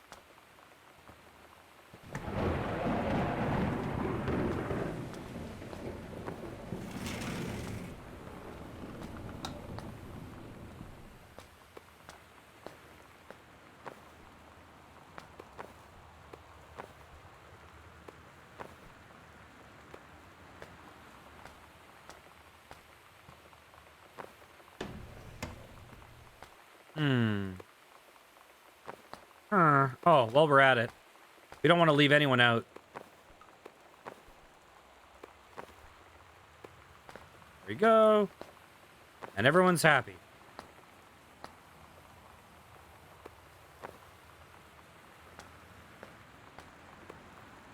It said ugh, didn't it? Is that what it said? Ugh? After the honeymoon, rediscovering your spouse personally, spiritually, sexually.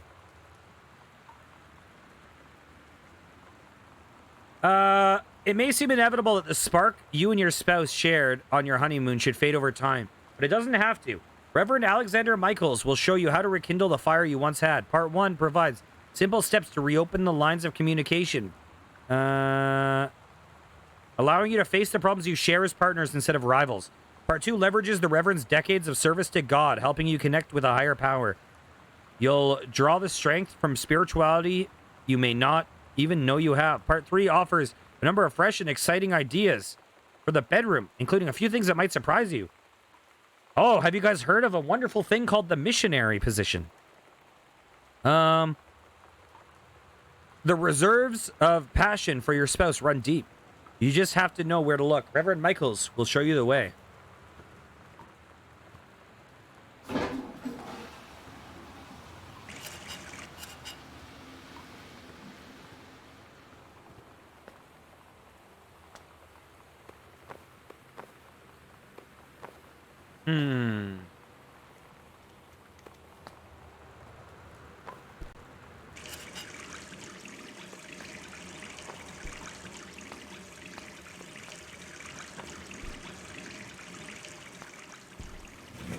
Okay, we'll leave that.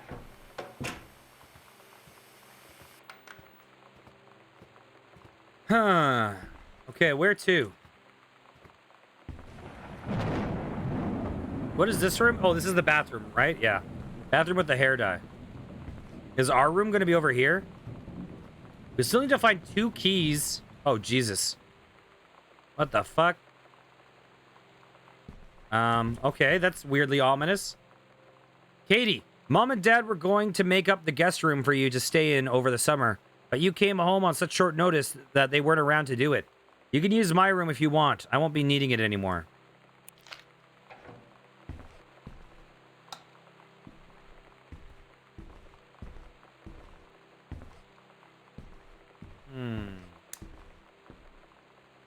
Hey, Sam, you were asking what my, JROTC ribbons meant. Here is a handy guide. Orienteering. This means the army thinks I can find my way around. Rifle team. The army has branded me as a certified killing machine. Adventure training. I am a born adventurous. And no borders can hold me. The army recognizes this. So, if you didn't think I was cool before, now you do. Lonnie D. Examine composition book. Samantha Greenbrier Ghost Hunting Journal. Sightings Journal, August 31st, 1994. A tall shadow. Ooh. A tall shadow. Someone eating Pop Rocks? What the hell? A tall shadow in the upstairs hall. When I rounded the corner, no one was there. How tall was Uncle Oscar? Note, I was not wearing my glasses. September 3rd, a faint voice coming from the bottom of the stairs. I said hello, did not investigate. Probably was the furnace. September 9th, poured milk from the carton in the fridge. It was spoiled. Pretty sure I read that spirits can sour milk. Milk was bought just yesterday. Also, ghost milk. Ooh. Moo.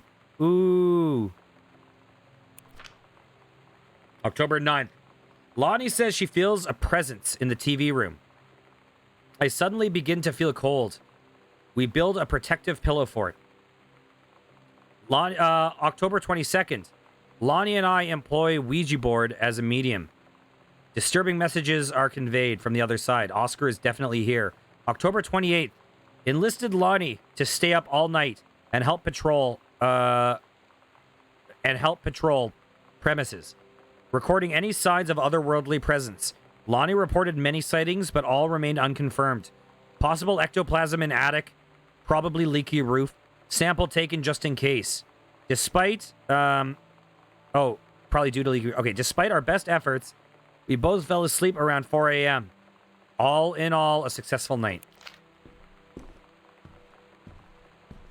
So we need to find the key for 2 doors. And we need to find the 4-digit code for Samantha's locker.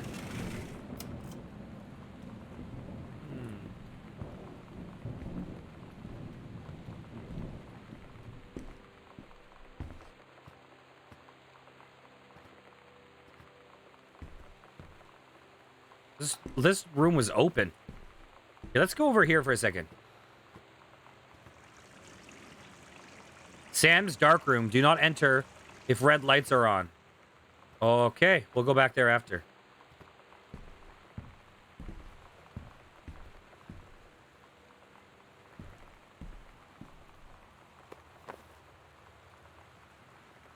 Performance evaluation. Exemplary on everything. Supervisor comments. Ranger Pattermock has been indispensable during... Oh, gosh. This is Rick. This is Ranger Rick. Oh, this is her performance review of Ranger Rick. Ranger Pattermock has been indispensable during the course of the prescribed burn preparation and execution. I believe his expertise and dedication have been the deciding factor in the success of a very complex and challenging conservation effort. In the opinion of the Flintlock Forest staff, Rick's contributions to daily operations have become essential to this outfit's continuing success. To this end, I will formally be submitting paperwork requesting his permanent reassignment to this facility. Okay. This affair is getting serious.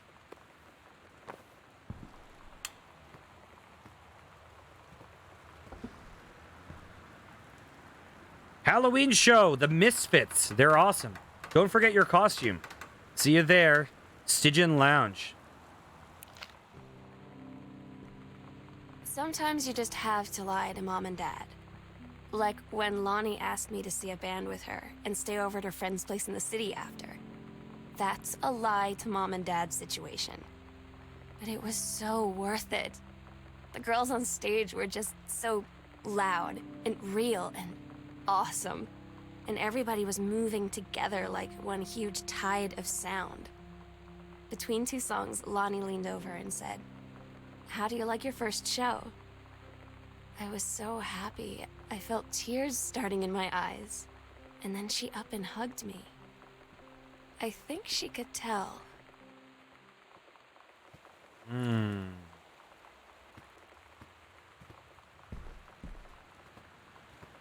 It's pretty freaking good. Okay.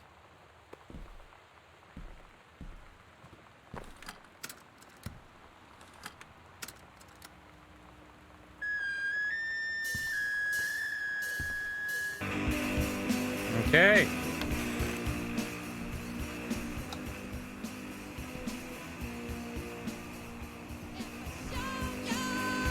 Okay. Oh, there we go.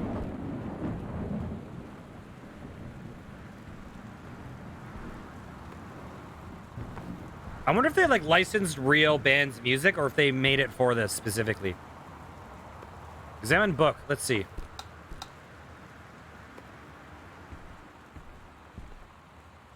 Oh, God. Why? Oh, no. Jesus Christ, no. Wildfire. He saved her from the raging flames, and then things really heated up. Opal LaRue is one of the most distinctive writers in our genre. A tour de forest wildfire is uniquely beautiful display of LaRue's talents. Oh god. Rosewater.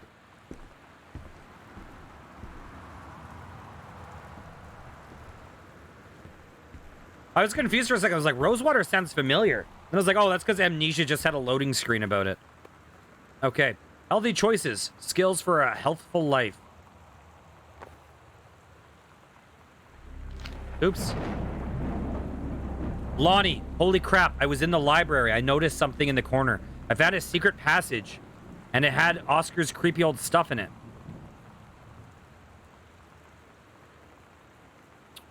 In the closet of the library. Oh my god, I have to see this. We're skipping the 6th. So it goes from a closet to the library? Okay.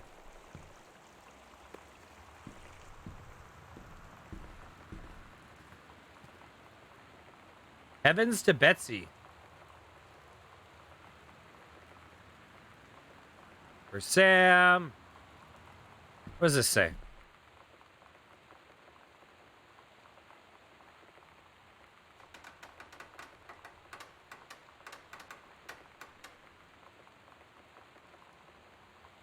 Don't look here. Too late. Too late. I did it. What in the heck? That is epic. That's amazing.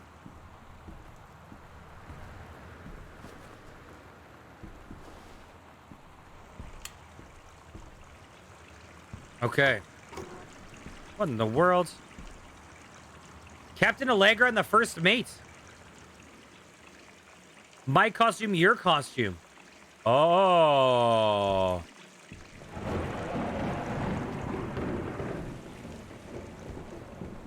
Oh.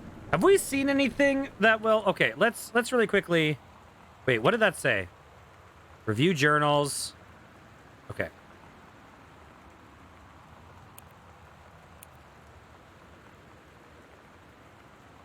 Huh.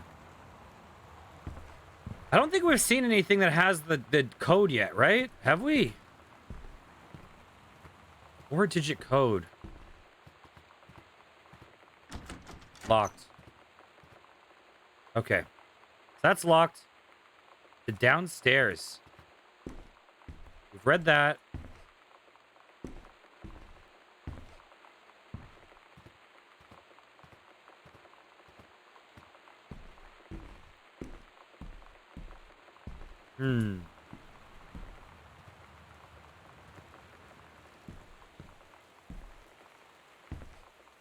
Oh, X-Files.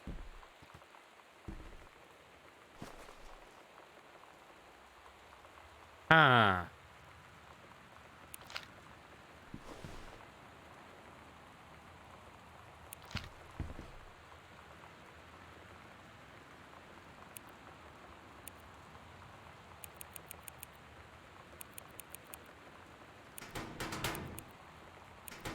Okay, I tried.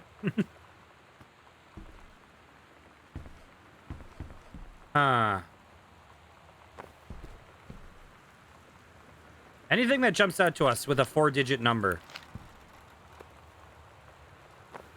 Okay, I guess we'll go to the place we haven't been. And then we'll try to figure this out after. Where are we? We are there. Let's check this room here.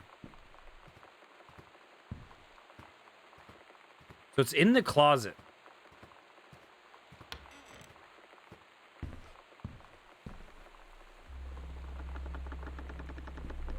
Ooh. That'd be so weird. What in the world? Oh my god.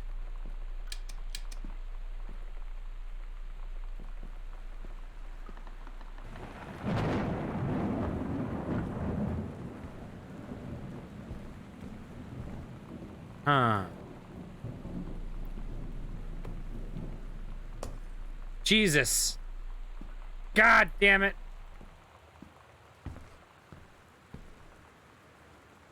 For God so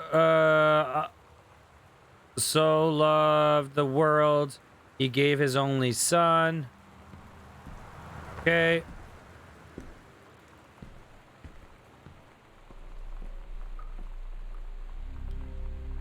Oh, Ghost Hunters. Sam and Lonnie, Secret House Investigation 3. Hidden compartments found 3. Library, upstairs hall, and foyer. Evidence of the supernatural discovered 0. The search continues. So there's one across from Sam's room. There's the one that connects the library to the bedroom. There's one in the foyer.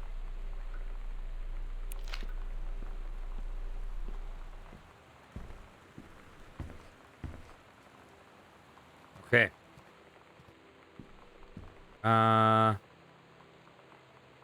Let's go to the foyer first.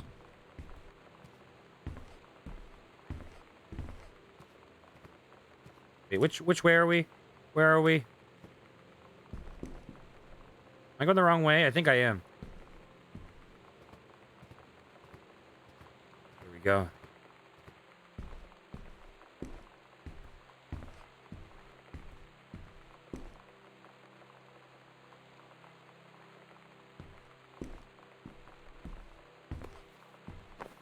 Okay, what do we find? Combo. Oh. Oh, is this going to form the code? 51, right 3 times, stop at full turn, pressing first number, stop at second number, stop at third number, property of Sam private. We got to remember this. This might be for the locker. Oh, it is. Heaven at the edge of the world, private, do not read. The Green Glacier. Oh, 9th grade. Allegra and her scouting party peered down warily through the dense canopy of rustling leaves from their perch high in the forest branches. Mere feet away, sunlight shone brightly off of the inner ice walls of the glacial basin in which the forest grew.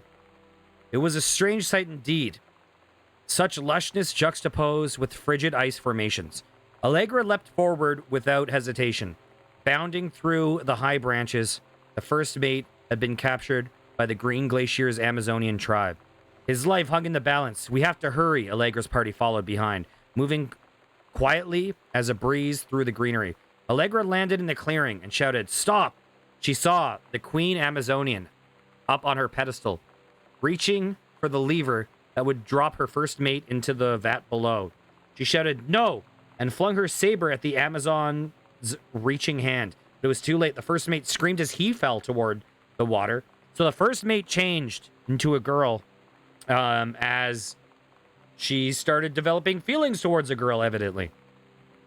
The first mate screamed as he fell towards the water, then splashed down, and all was eerily silent. Allegra looked on, frozen in fear and remorse. She had been a moment too late. But then, from the vat, something began to emerge. A head of dark brown hair, just like the first mate's, and the shoulders and sleeves of his coat soaking wet. But as the figure stood and the water poured down, Allegra saw the first mate had changed. Oh, I guess I spoke too soon. He was no longer a man at all. In fact, what looked back at her were the eyes, the face, the hair and hands and body of a woman, still in the first mate's clothes.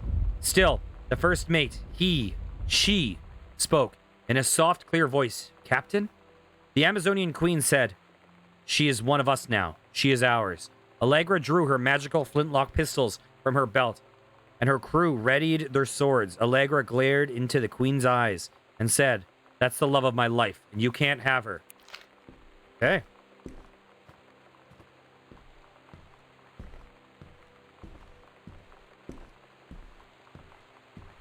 So it said 50-1, right? The other panel's like over here. Oh, there's the Ouija board. 0501 or something. So to open, turn, blah, blah, blah, blah. Okay, we can probably check that.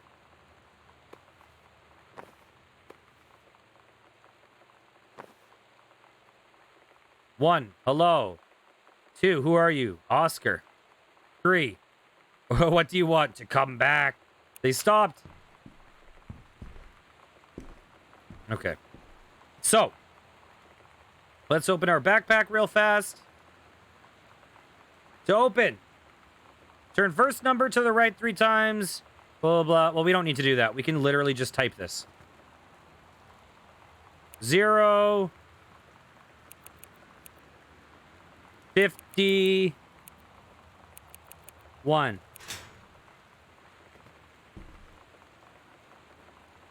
Lonnie, 94. Cigarette pack. Okay. Oh, she stole one of, we had the Gosh Dad, now we have Gosh Sam. Special, Shannon Doherty, the great UFO cover-up, exclusive interview with mogul David Geffen, and finally, Gillian Anderson.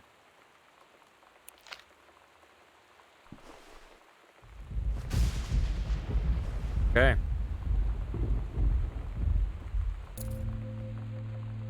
Lonnie came over today, but everything was different. She was sitting at my desk chair, and she wouldn't look at me. Finally, I asked her what was going on. She said she felt like she'd done something wrong that night in the city. Like I must think... But I said no. There was nothing wrong. I just wanted to say... But I couldn't find the words. I felt like I was gonna cry, but I wasn't sad. She got up and sat next to me on the bed. I looked at her. Lonnie, do you think you could ever... And that's when she kissed me.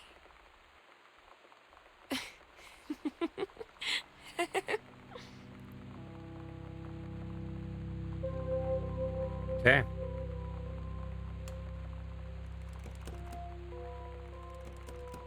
This is the basement, right? No. That's probably the garage, actually, where their motorcycle is.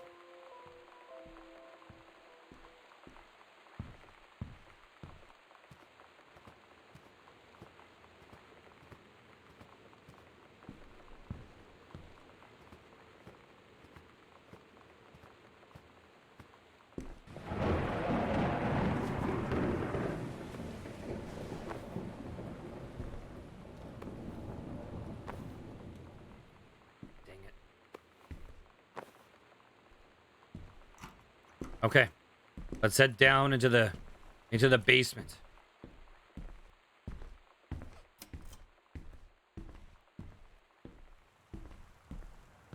I'm excited to discuss this game once we're done it. It's a very, very interesting. Ooh, it's a very interesting game. Let's see. Grab chips.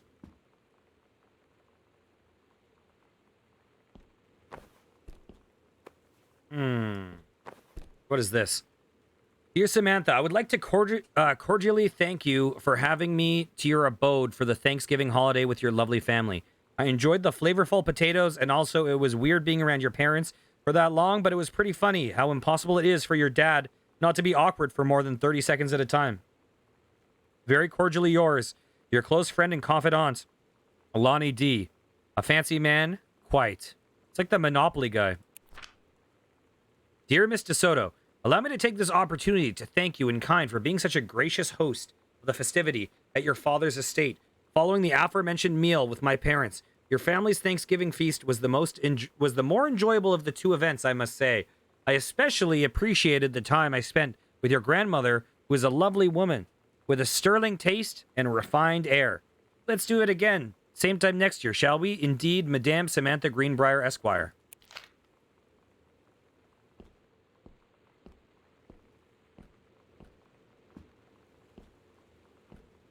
What is this? Examine drawing.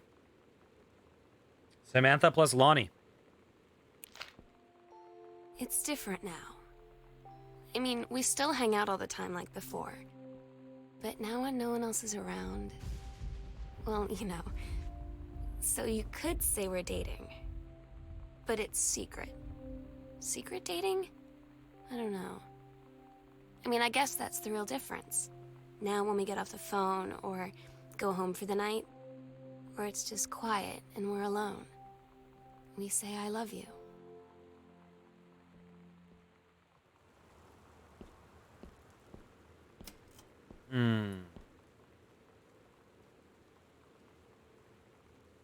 Oh, that's me.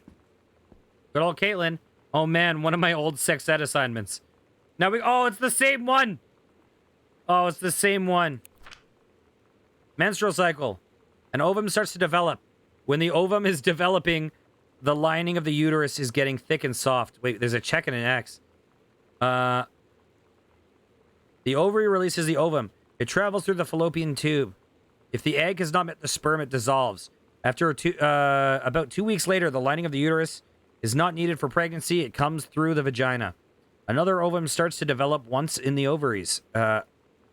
In one of the ovaries, and the process begins again. It is incredible how the female body knows how to prepare for pregnancy. Yeah, juxtapose those two. Grab plaque. Caitlin. K is for kind. A is for amazing. I is for intelligent. T is for talented. L is for lighthearted. I is for important. N is for nice. Is this one we did, or is this... Is it showing, like, the assignments we did compared to our sister?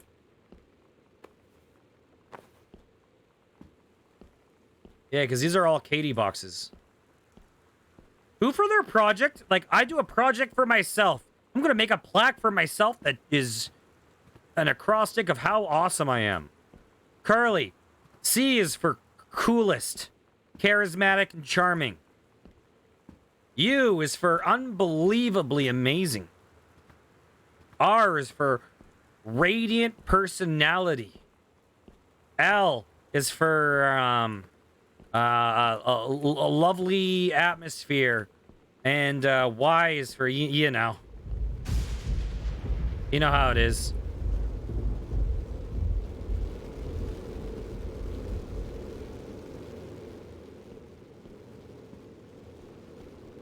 That is a very dramatic furnace. Oh my god. That furnace is horrifying. Reed College. Samantha Greenbrier. Dear Samantha, congratulations. I am pleased to inform you that your admission to the creative writing track at Reed College program for young scholars, blah, blah, blah. We believe you have much to contribute to Reed College based on your portfolio and academic record. I am pleased to offer you financial aid to cover 75% of the summer's program and tuition fees. The attached documentation delineates your schedule, optional secondary track choices, and your dormitory assignment. Please remember to submit the attached form if you wish to be eligible for one of the 3 Reed full-time undergraduate scholarships to be awarded to exemplary students at the end of each summer program. We very much look forward to your attendance. Again, congratulations on your admission and best wishes from all of us. Okay. So. I'm so stupid sometimes. I was telling Lonnie that I got into my college summer program thing, and I was all making plans like, you should come visit me, stay in my dorm room. But she said, Sam, I ship out on June 6th. I was like, ship out? To where? She said, to basic training. What did you think I was doing all that ROTC stuff for? I guess she's been planning to join the army right after high school since she was like 12. And I guess she's really going to do it. So I was like, after graduation, I'm just never going to see you again? She said, let's just have fun while we can. Dang. This is interesting. Richard Greenbrier. Wait, Richard. Professor Laureate of English. Oh, so this is going to be Terrence's dad. And this is going to be the brother of whatever his name is. The guy who owned this house before. They carved out the picture of his face. One of Granddad's books. Joyce. A Complete Understanding. Richard Greenbrier. Okay, so he was a literature professor. which explains a lot. So he was a literature professor, and then his son wants to go and become an author and just doesn't have it. But Sam does. 14-karat gold heart pendant in 2 halves, customized with up to 10 letters, names, dates, initials, anything you can dream up. Gift box is imported. Lonnie plus Sam. I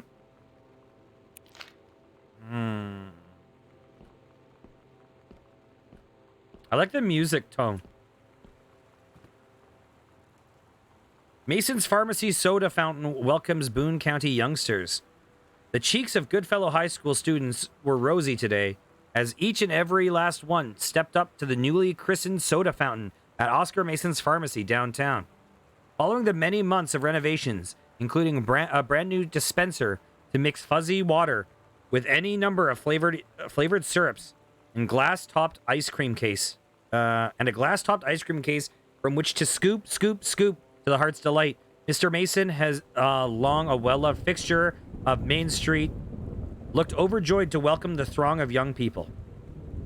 The first sweet served up to the blah, blah, blah crowd was a chocolate sundae to Terry Greenbrier, age 8, favorite nephew of Mr. Mason.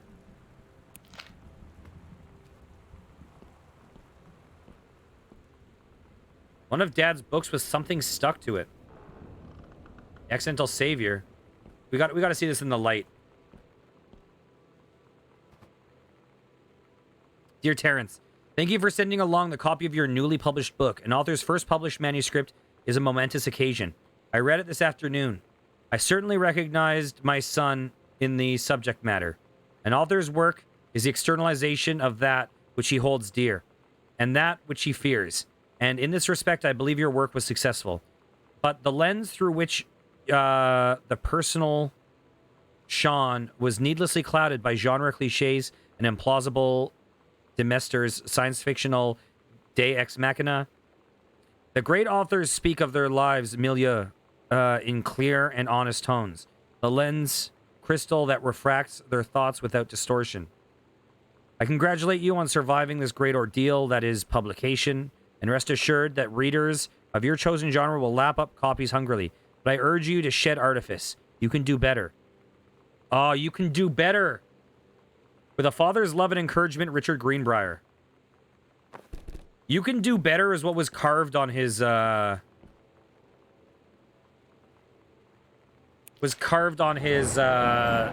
board. So maybe he was, like, also, like, self-defeating and stuff like that. Who knows?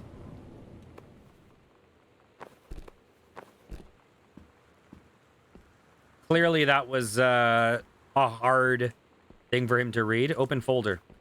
I think this is mom's citizenship stuff. 1950.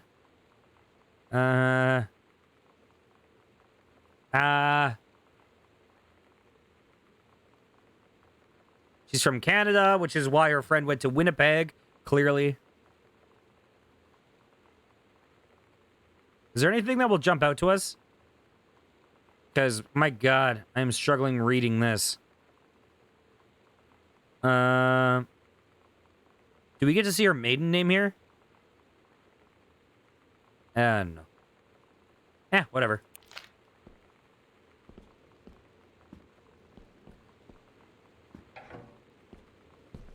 This is pretty cool. This is a cool room. I mean, it would suck to have this room next to that furnace. X-ray specs. Oh, Yolanda DeSoto. Oh, blah, from Samantha Greenbrier, Boone County, USA. Dear Sam. Okay, today's Spanish lesson. X-fly. Okay. Those are songs on an album? Dear Sam, I'm so happy you liked the drawing. I was thinking of us when I drew it. I knew you'd be able to tell. You'd love Mexico, I think, probably. The native... the nature. The nature here is totally different than back home. I was like, what is this sentence trying to say? The nature here is totally different than back home. I keep thinking about Allegra and the first mate lost on a mysterious island where even the plants are out to get them. And then I think of them together, out in the wilderness together, and I start thinking of you again. I lie here in bed, and I can almost feel you. I've been trying to save it up for when we're together again. I haven't done a good job, okay? But I tried. Okay, enough about that. Your last letter got to me the day before we started driving back north. We'll be racing this letter home. If I get home first, we can read it together. And yes, I'm taking tons of photos. We'll have to spend so much time in the dark room. Lonnie. Okay.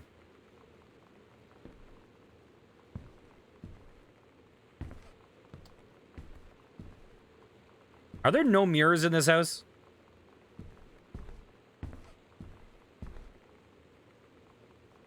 Girl Scout, the band formerly known as Cub Scout. Set list. Role model, authority, main squeeze, telling stories, instruction, first mate, self, Girl Scouts, denial.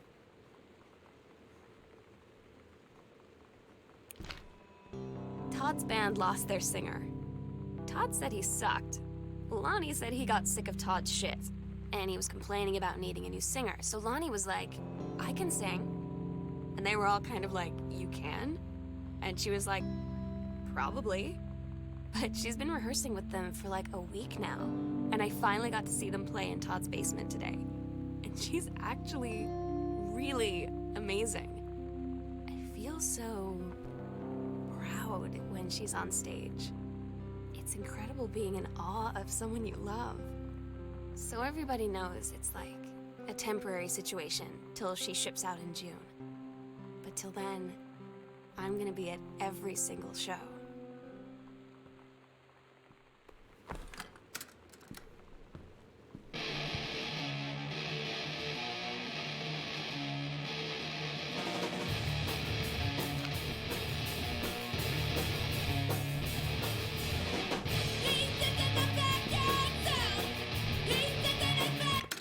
Okay.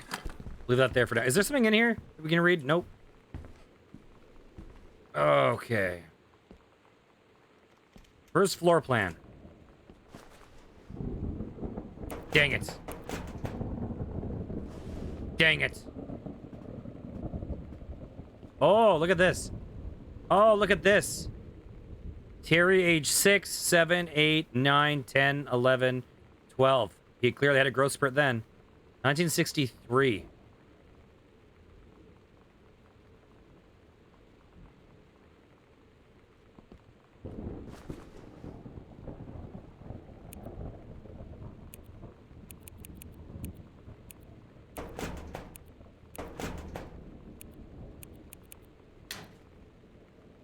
We did it.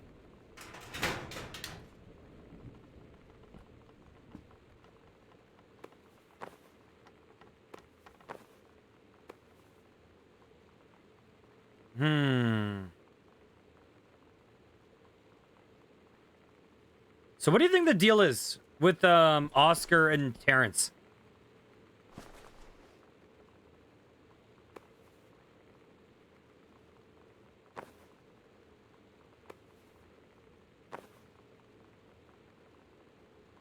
Okay.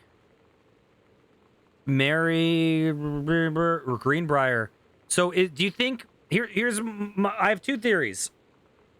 Now I've played this game a long time ago. I don't remember. I also don't think I ever opened this. But Oscar, I think Terrence is either Oscar's son or Terrence, or it's like surrogate son. But I have a feeling it might be his actual son based on this. Oscar tried to send mail to Terrence's father, and she didn't allow it.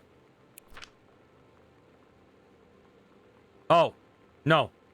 That's, that's his sister. Oh, never mind. Oh, it's not the father. Oh, God. No. That's not the story. Dear sister, I write what shall be my last appeal to go unanswered. One way or the other, I feel a prisoner, as on an island, with no jailer, no human soul, For no, wait.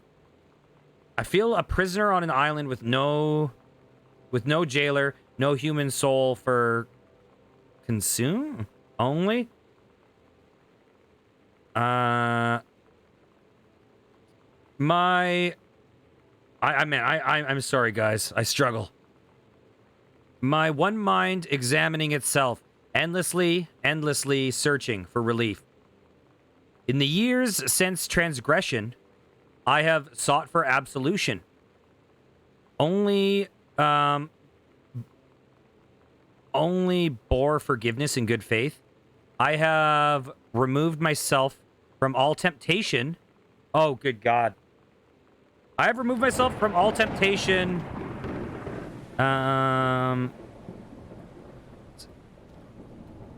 Satisfied to prove my commitment.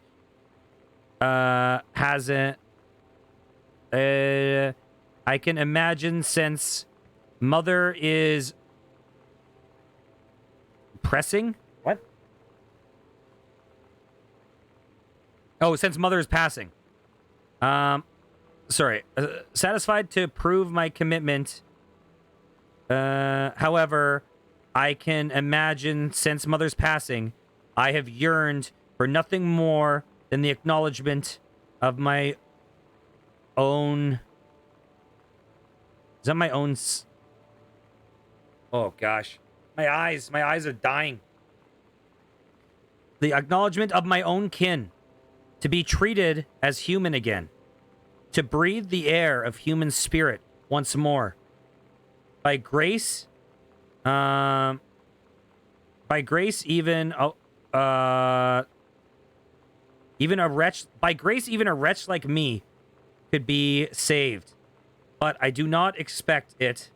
If no response is received, I shall henceforth accept my sentence, and one day simply cease to be.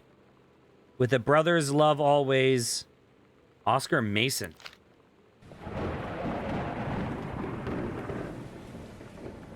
Is a syringe? What in the world? What is this?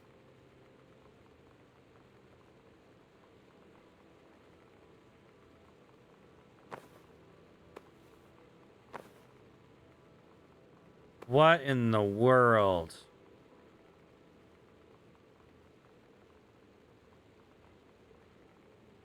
Morphine. Clove. Hydrogen peroxide.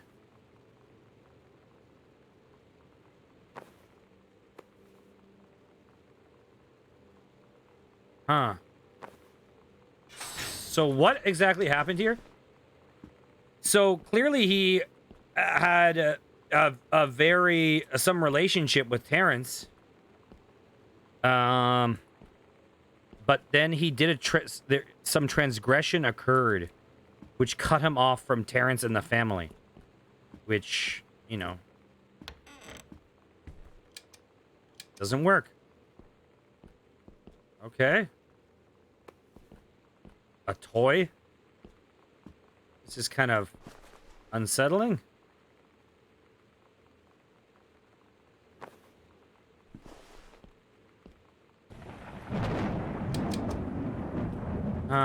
Anything else here?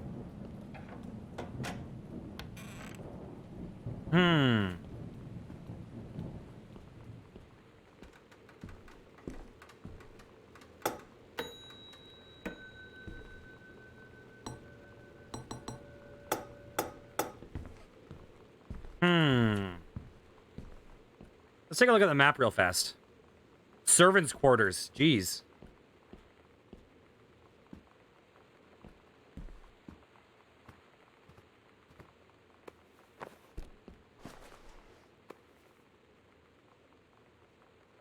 Mason's Pharmacy.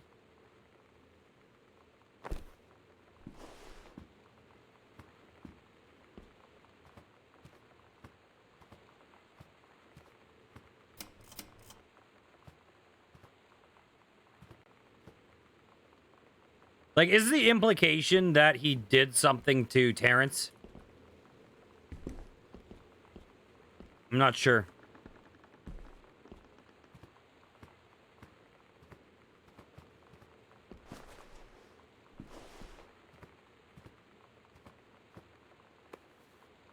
Okay. Hey, Sam. I'm writing this to you from, Multnomah Falls? Multnomah. Hey, Sam, I'm writing this to you from Multnomah Falls. I'm here on a stupid class trip, which is stupid because it's March, and I don't know if anyone running this school has been to Oregon, but it's cold and rainy as shit in March. Wish you were here. Oh, wait, you are here because I'm writing this to you in the gift shop. Oh, shit. Oh, shit, you're coming. Okay. They tell you to stick with the group on field trips, Katie. There's a reason for that. Lonnie and I snuck off on the side paths at Multnomah Falls and got a little lost. Okay, a lot lost. Like, for hours. Right before the bus left, we found a trail and came running down the path, soaked and covered in mud, shouting for the bus not to leave. The school called home. Mom and Dad said, "You didn't get into trouble like this before you met that Lonnie girl." But I don't think they know about us. The kids at school, though, I'm really afraid that's a whole other story. Stick with the group, Katie. Stick with the group. Nah, sticking with the group is boring. Okay. Mason's Pharmacy changes hands. The shoppers of Main Street were surprised today that the announcement of Mason's Pharmacy would change ownership for the first time since it opened 10 years ago. Rumors swirled that the sudden sale of the pharmacy was transacted for a song. When asked about speculation that the deal had been signed for as little as $1, Mr. Samuel Onstein, Oscar Mason's longtime assistant and now proprietor of Mason's Pharmacy, told the Register the specifics will remain between myself and Mr. Mason. Mr. Mason has been taken sick and is unavailable for comment.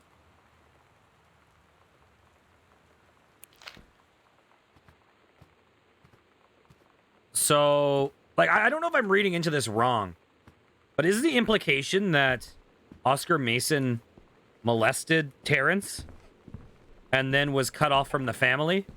And because he said, I remove myself from temptation, meaning he's tempted in the presence of whatever this is. So I think he might have molested Terrence. And then the family figured out but didn't bring it publicly. And then I'm guessing the assistant blackmailed him. Basically saying, like, I will make this public if you don't sell me this place for $1. And so he then lived out the rest of his life locking himself in this mansion. I think that might be what the implication is. I don't remember any of that. That's a really, like, sad story for Terrence. Like, Terrence's life, man. Sad dude.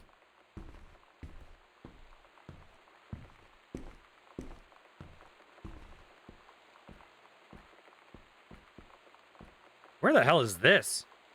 This house is huge. This light is on. That's a lie to mom and dad situation, but it was so worth it. The girls on stage were just so loud and real and awesome, and everybody was moving together like a huge tide of sound. And we heard that, right? We heard her say that earlier. Bratmobile. The Psycho House Girl, the coolest stuff about being the Psycho House Girl. Cool thing number one, everybody in the hall thinking you don't know, they're looking at you and whispering as you walk past, because I guess they haven't heard of peripheral vision. Okay. Costumes, skeletons and devils, cheerleaders from The Smells, like Teen Spirit video. One girl dressed like Jackie Kennedy.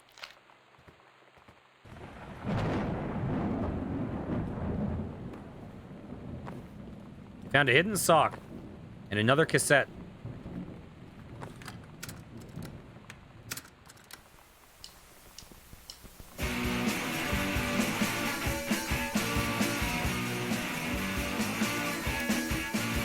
Follow me on the fuck that Okay. Ooh, more pizza. With identical stains. I recognize those stains anywhere.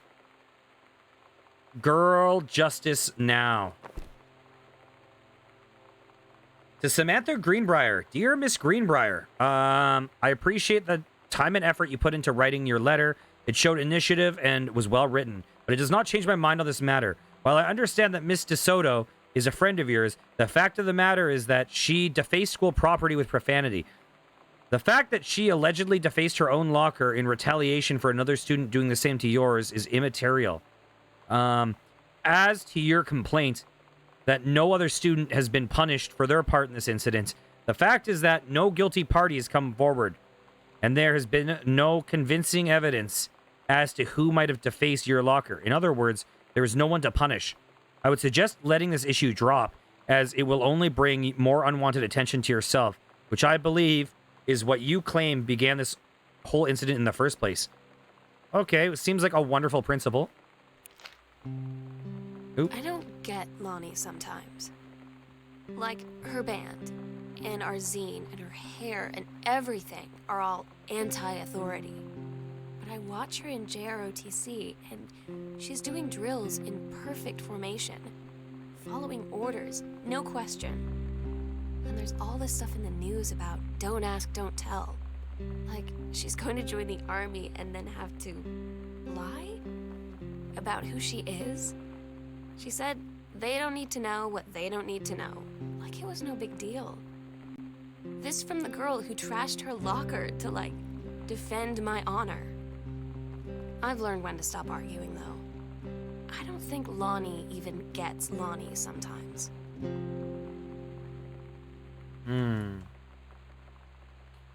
Women outlaws. This'll show ya who runs things around this joint. She's tougher than a wild Mustang. No female is gonna tell me, yeah. Okay. This one's for you, Grossman. Captain A. Had enough? Deathmobile. Is Deathmobile, Lonnie's band? Heard enough? Kicking against the patriarchy. Wipers. There we go.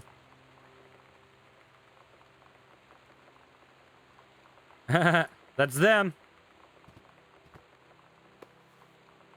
Kicking against the patriarchy. Ooh. Oh, whoa. Look at that. Issue number 1. Heard enough? Ready to join the revolution? Take a stand against Grossman, the patriarchy. Stand up. Maybe you just want more cool zines. Or maybe a mixtape. Oh. It's pretty cool.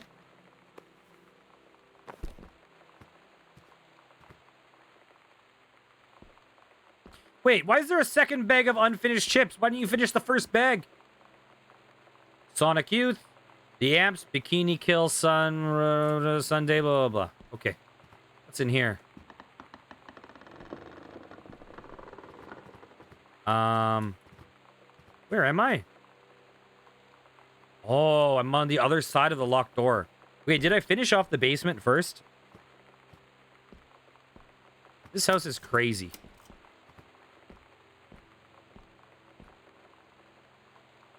To guest room.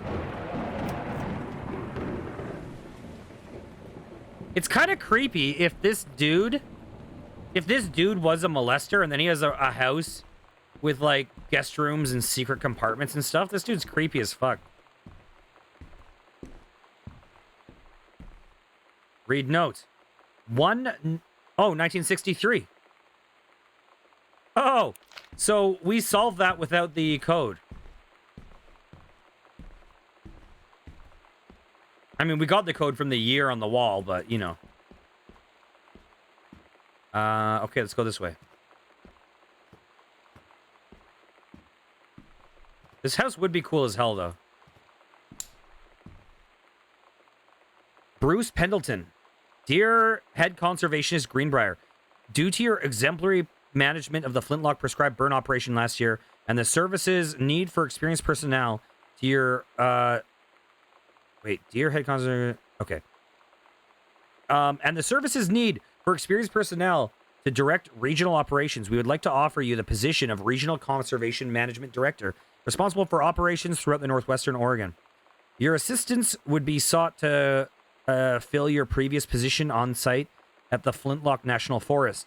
Your new posting would be at Regional Management Building located at 128 Bullhorn Road, which should be much more convenient for your daily commute. Please respond as soon as possible regarding your decision. We very much look forward to your reply.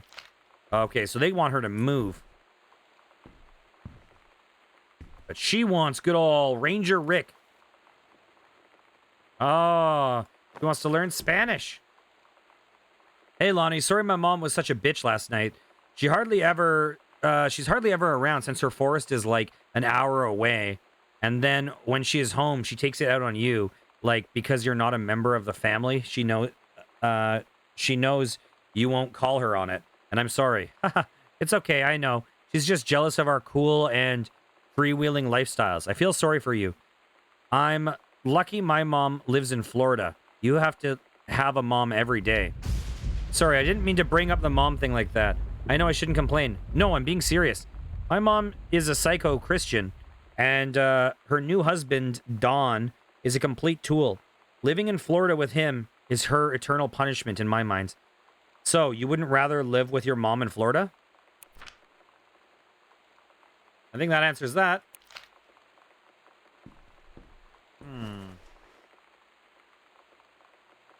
Froth. Music and culture. Tincture. Poughkeepsie's Teenagers of the Year. Guided by Voices Medicine. Okay.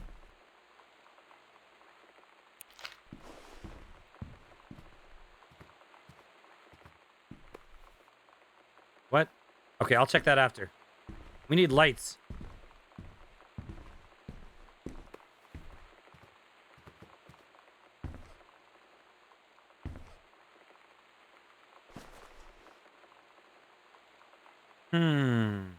Earth, Wind, and Fire. Earth, Wind, and Fire ticket. Okay.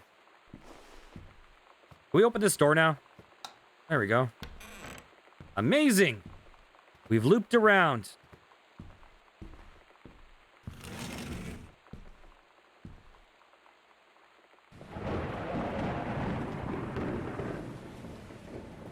Sam, this skull was the coolest thing I found in Mexico. And it was like $3 American. I love it. Merry Christmas. Miss you. Lonnie. P.S. Treasure it always. What? Let's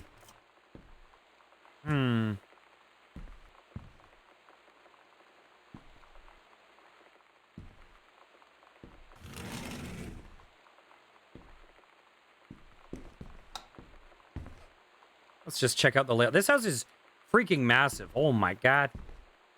Grab mom's purse. Get out of here. Examine pamphlet. Take care of her horse. So she's hiding this letter under there. Hi, Jan. I got 2 tickets for Earth, Wind, and Fire on Thursday. But my girlfriend says she doesn't want to go. Her taste in music rears its ugly head again. So that leaves me with an extra ticket that I thought you might be interested in. More fun than clearing brush in the freezing rain, right? Okay, and she clearly hid that under all her other stuff. Come on.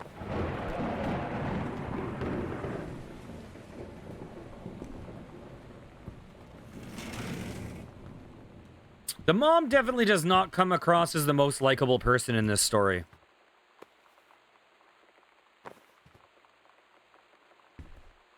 I mean, Sam is clearly the likable one.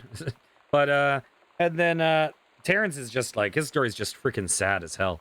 Sam, since you refused to hear us out this afternoon, your mother and I are putting this in writing so that we are absolutely clear. You are grounded for the rest of the month from social and telephone privileges and from using your car for anything except going to and from school. We understand what you're going through, but we can't allow you to continue with this kind of behavior at school. And clearly, once your privileges are reinstated, we can't allow you to have your bedroom door closer while Lonnie is at the house. We can't. Oh, sorry. We can't allow you to have your bedroom door closed while Lonnie is at the house. This is the last word on the matter. Get back on course so that this doesn't happen again, Dad. Okay. So I guess that they are not okay with that relationship.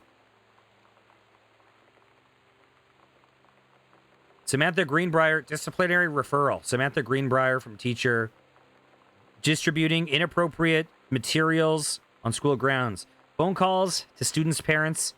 Out of school suspension. 4 days. Well, 5 days, I guess. I had an interesting talk with Mom and Dad tonight. One you were never gonna need to have. I mean, you've known, right? I've known. I've known since, like, She-Ra. Mom and Dad didn't, I guess. But they saw the zine and the stuff on the locker, and they were like, is there something we should know about you and Lonnie? And so here's the thing. I was prepared for them to be mad, or disappointed, or start crying, or something. But they were just in denial. You're too young to know what you want.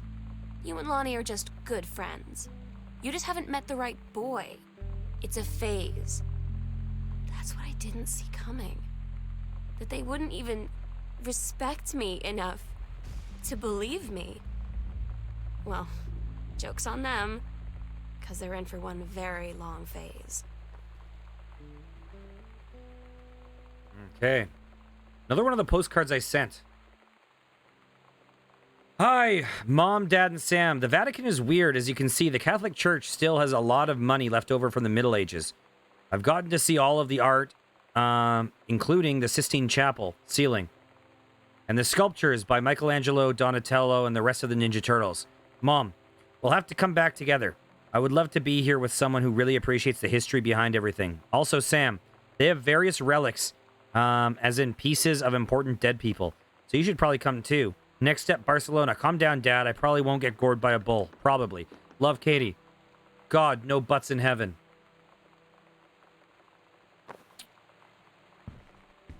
Huh.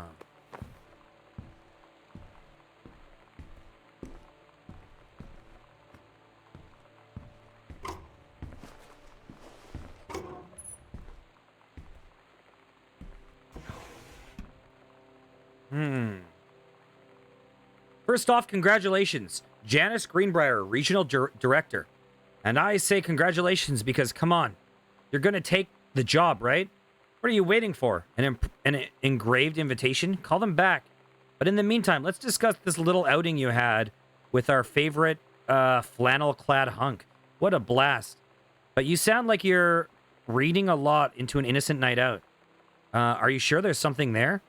You said he has an out-of-town girlfriend. You're sure they're not serious? Okay. Do we have to figure out when we'll see each other next in person? Enough with the letters. I owe you a congratulatory margarita, boss lady. Soon, Carol.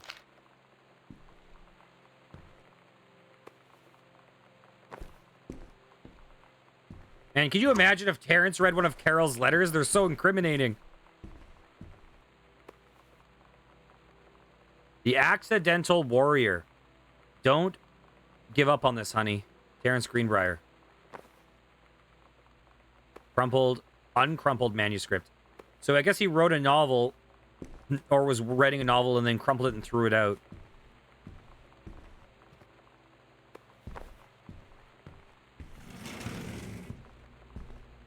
Holy shit, this house just keeps on going.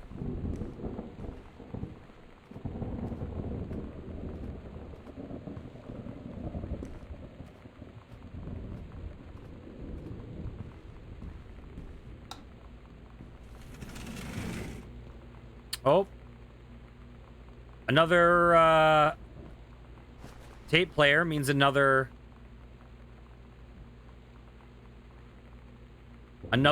cassette somewhere.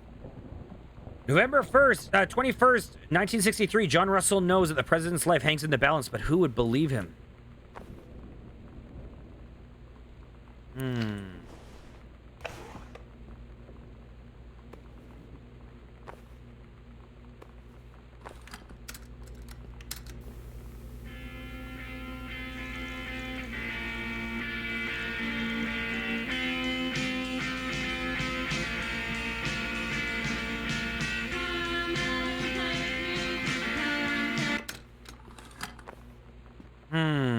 Let's see.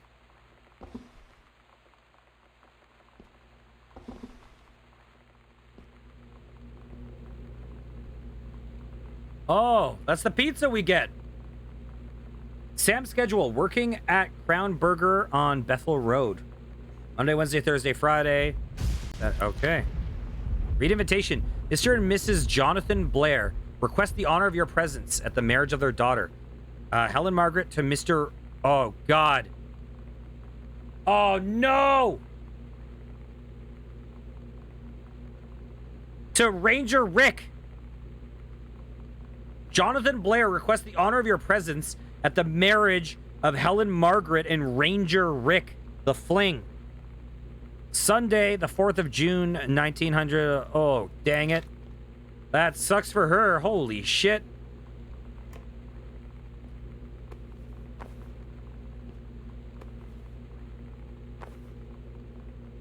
We gotta find some peas for her for those wounds. Frozen peas, jeez. Here, let's just leave this out to melt.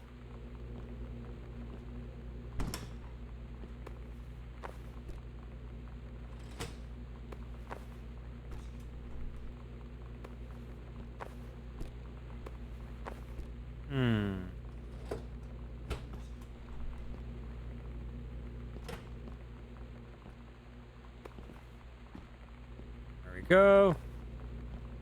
Can I turn this on? Dang it. Huh. That is a giant thing of Russian dressing. They have like no food in their fridge. Are they just gonna put like a shit ton of Russian dressing on some peas?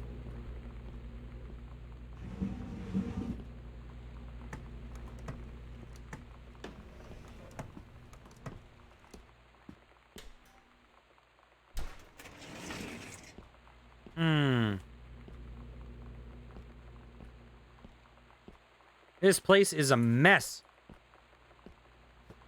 Even more pizza. With identical stains. Read story. Samantha and Daniel were in the woods one day. It was sunny. And they were on an adventure. But they went to the bad part of the woods, and it got dark. Daniel said, "Are you scared?" So Samantha said, "No. Are you?" They laughed and went. Wait. They and went more into the bad part. Then they went to a part that was never there before. They went to a part that was never there before. And there was a ship, a pirate ship. Do they meet Allegra? On an ocean, Samantha said, "I'll be the captain and you be the first mate." Oh, Daniel said, "Aye, aye, captain." And they went on the pirate ship and started sailing away. Okay. So Daniel finally came over to get his game. I'd been dreading it. But he brought this story with him that I wrote when we were little. I started reading it, and then there I was, crying at the kitchen table. He asked what was wrong, and I was thinking about how we used to be friends, how much I'd taken for granted. But instead, I told him about school, and Dad, and Lonnie. and then how sorry I was that I wasn't his friend anymore. He gave me a hug and said it was going to be okay. For some reason, I almost believed him.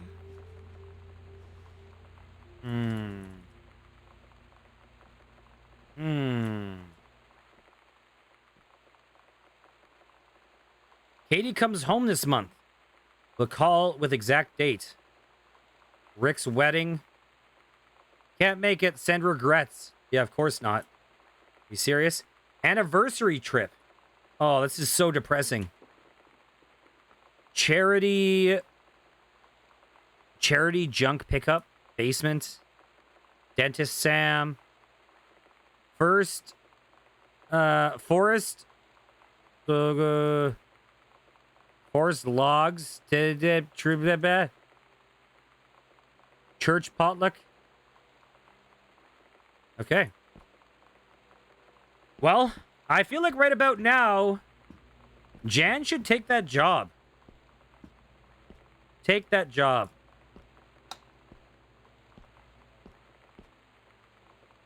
Congratulations on your new position. Dear Regional Conservation Director Greenbrier, having received your formal acceptance letter, I write to congratulate you on the new position.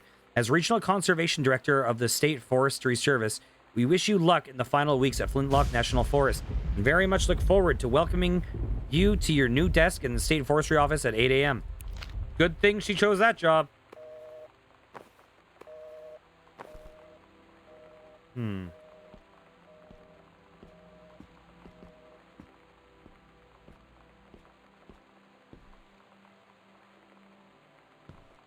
Is it Russian dressing? It is. You gotta have extra. That big container is not enough. Whatever happens if, like, you know, nuclear bomb goes off and there's no stores to buy Russian dressing. You have to be prepared.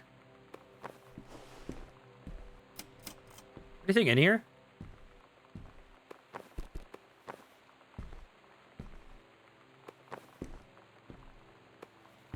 Wait. Oh, it's... Oh my god, it's Ranger Rick on it.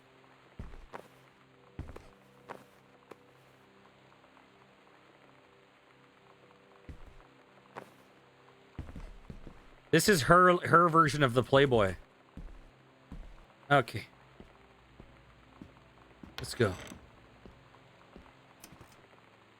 This place is big. Oh my god. Paint can. The Accidental Pariah. Is this a different print of it? Message from our future. Oh! So he has gotten published with an... Oh! So this is actually hopeful for him. Because he's now getting published by these guys. That's what it's saying. These are different prints of his pre-existing book. Unknown Dimension. Dear Mr. Greenbrier. First, let me say that I hope this missive finds you well. Hell, it feels like a goddamn miracle that it finds you at all. Do you know how long we've been trying to track you down? Worry not, we aren't the feds, the men in black, or any other sort of creeping fascist hobgoblins. In fact, we're on your side. Let me start from the beginning. Unknown Dimension is what you might call a specialist publishing house. We traffic in the weird, the ahead of its time, the lost but not forgotten by a small but dedicated group of plugged-in bibliophiles, type of out-there's, mass market shunning, visionary expression that refuses to be taken on anything but its own terms. We've had an unparalleled run since our inception 4 years ago, unearthing and reviving Christ or zombie-like timeless works such as N.N. Bestman's Message of the Snakeman.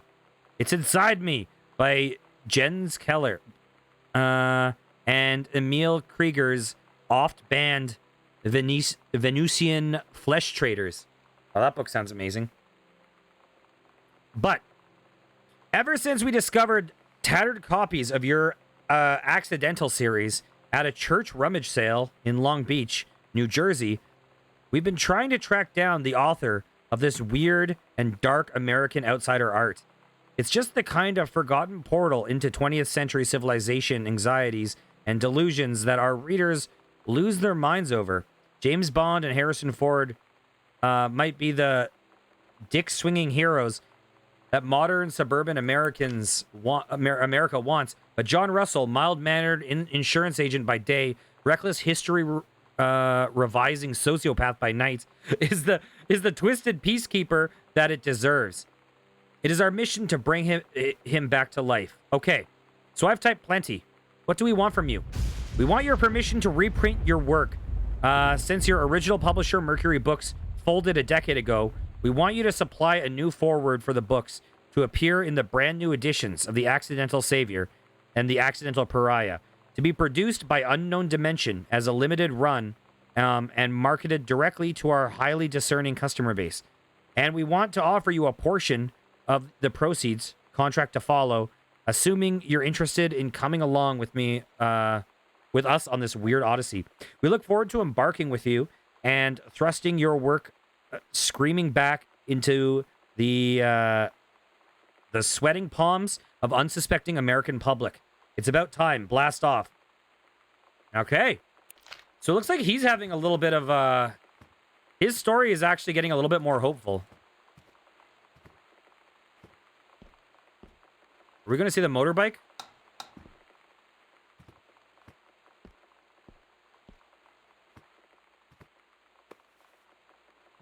This is ghost milk.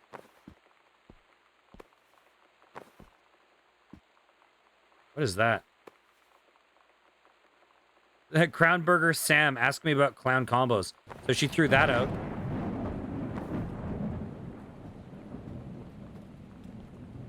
Okay.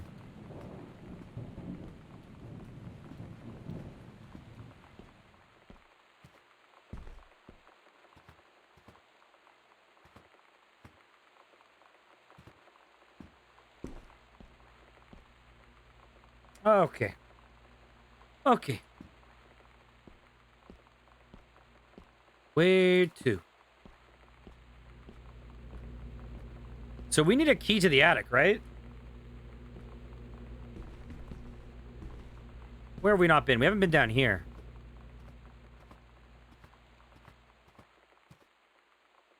Crumpled note. Booted out. Girl Scout last show ever. A going away show for Lonnie D, all ages. Lonnie had her going away show with her band tonight. She's so incredible on stage. When she was singing, I could practically forget everything. That we only had 48 hours left. That I don't know what comes next. That I can't live without her. Then she dedicated the last song to me. And I couldn't take it. I was out on the curb in the alley, sobbing till my ribs hurt. I would follow her anywhere, Katie. But I can't. Where she's going. After a long time, she found me. She said she was sorry. She said, I wish things could be different. I just wanted to make you happy. I said, I don't think you can anymore. I sent this one from Barcelona. Here, let's get in the light. Hi, Dad and Mom. Hey, Simon, how's it going? Here, let me give a little shout out to you real quickly. So just so everyone knows, we are playing Gone Home. Oh, actually, first thing so people know, Simon's a freaking awesome streamer, awesome person. Check them out. They were doing some Fortnite. Were you playing with the crew? Were you playing with the, who are you playing with today? So we're doing Gone Home. Gone Home is a really, oh, Goats and Kai, awesome. Gone Home is a really interesting game. But we're near the end. And we're doing kind of a, oh, GG, congrats. We're going to kind of analyze this after, but just so you guys know, big spoilers ahead. Big spoilers. And, you know, we're basically approaching the climax. So just a heads up. I was trying to do something special with this, and I'll discuss it once we're in the credits, I guess. But in the meantime, we're going to return. Simon, I think this is a story that you would probably really like. And honestly, Simon, This is a game you might want to play yourself, so you might not want to jump in where we are right now, to be honest. I'm just saying that because I kind of want to preserve the experience of this game for you. So just a heads up, for you in particular, you might want to take off. Sorry for... Oh, thanks a lot for the follow. Oh, Goop! Hello! Okay, so I'm going to continue, but I just wanted to give a heads up because this is kind of a game that you experience once. Okay. Anyways, back to this story. So, this is a letter we sent from Barcelona. Hi, Mom, Dad, and Sam. I've had a wonderful time on the beaches of Barcelona. Dad and Sam, I think you would like the gaudy architecture. It's from a strange alien world. I am headed to my final destination, Amsterdam. For how long? That depends. I'm running low on money. I will look for a cheap standby ticket and call you when I'm headed home. Sorry for the short notice. Can't wait to see you all again. It'll be good to be home. Let's put this back. Okay. What is this? Ooh. Home Cook magazine. Oh, so this is probably Jan's, right? Because she was getting all into cooking for the, reunion. Risotto, 10 ways. Pizza on a weeknight? Yes. 165 recipes inside. What to do with leftovers? Easy family meals. Hmm.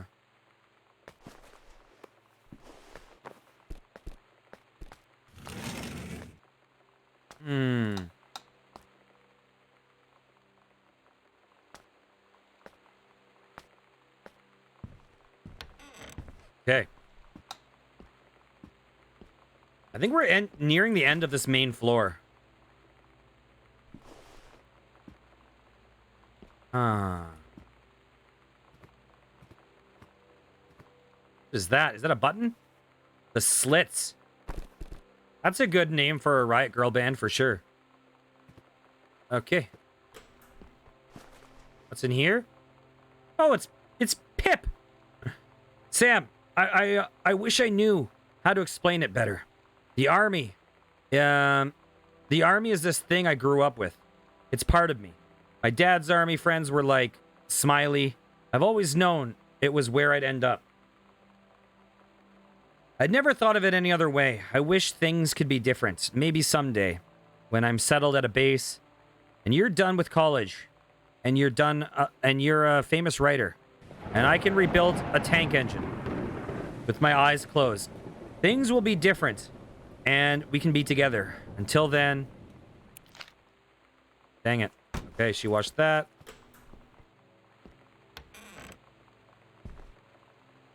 There's another room over here too, right? There's 2 rooms we haven't done. No, this is the last area. Before we go upstairs, I guess.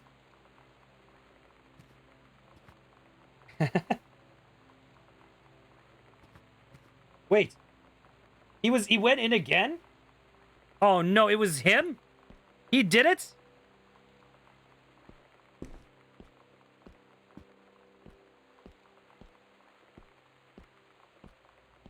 Oh no.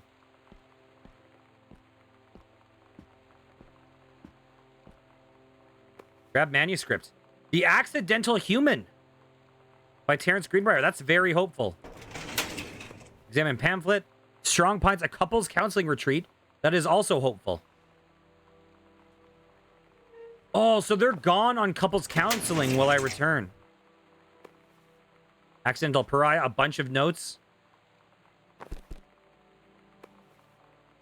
Oh. Oops. Dear Kaz, I can't tell you what a joy it is to see John Russell back in print. Thank you very much for for sending along copies of the new editions. The cover art is really something. I know you've said that Unknown Dimension isn't in the business of printing new material, but this revived interest in my work has brought on a wave of inspiration, resulting in a manuscript that completes John Russell's journey, which I think you may find intriguing. It is reflective and introspective, without forgetting the excitement and weirdness that original Dimension readers expect. I hope this might be an exciting new direction for Unknown Dimension to pursue. At the very least, I'm grateful that John Russell's adventures didn't come to end quite when I thought they had. My thanks and regards. Terrence Greenbrier. Jazz. Hell yeah. Cover copy. It's been almost 20 years since John Russell heard the call. Twice he had saved the president's life. He's practically forgotten the days of the future of danger and excitement. The days where he mattered. So, when that familiar rip in time opens up in front of him and his handlers peer out, he doesn't hesitate. Is the president in danger? No. The life you save this time will be your own. Ooh.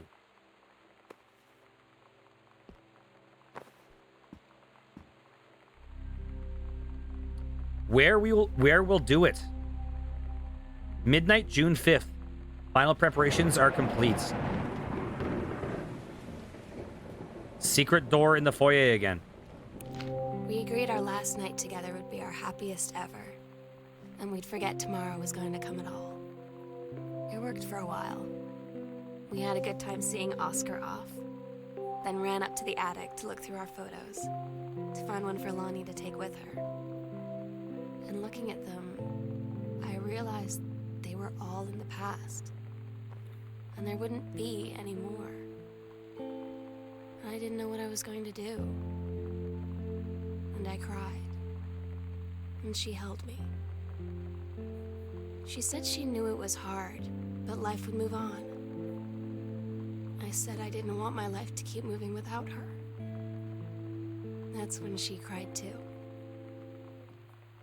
I was so exhausted. I must have fallen asleep like that, in her arms. In the morning, I woke up, and I was finally alone. Life moves on. Okay. Let's go check under the stairs.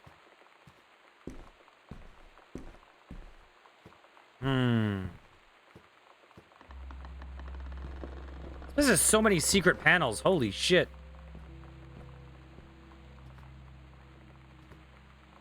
Okay. Possession and exorcism. Christine Quinn. Interacting with the supernatural and releasing unwanted spirits.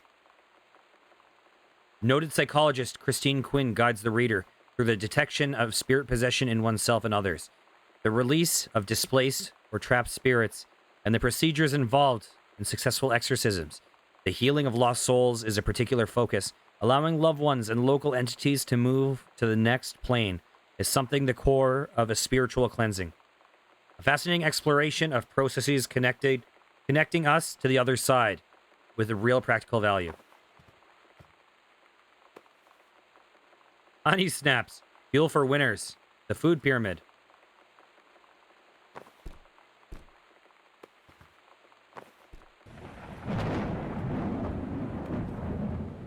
Oscar.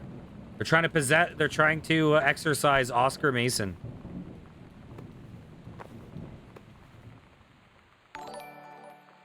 Oh my gosh. Scuba Sol. Hello. How's it going? Jeez, thanks for the raid. I'm going to give you a quick shout out too.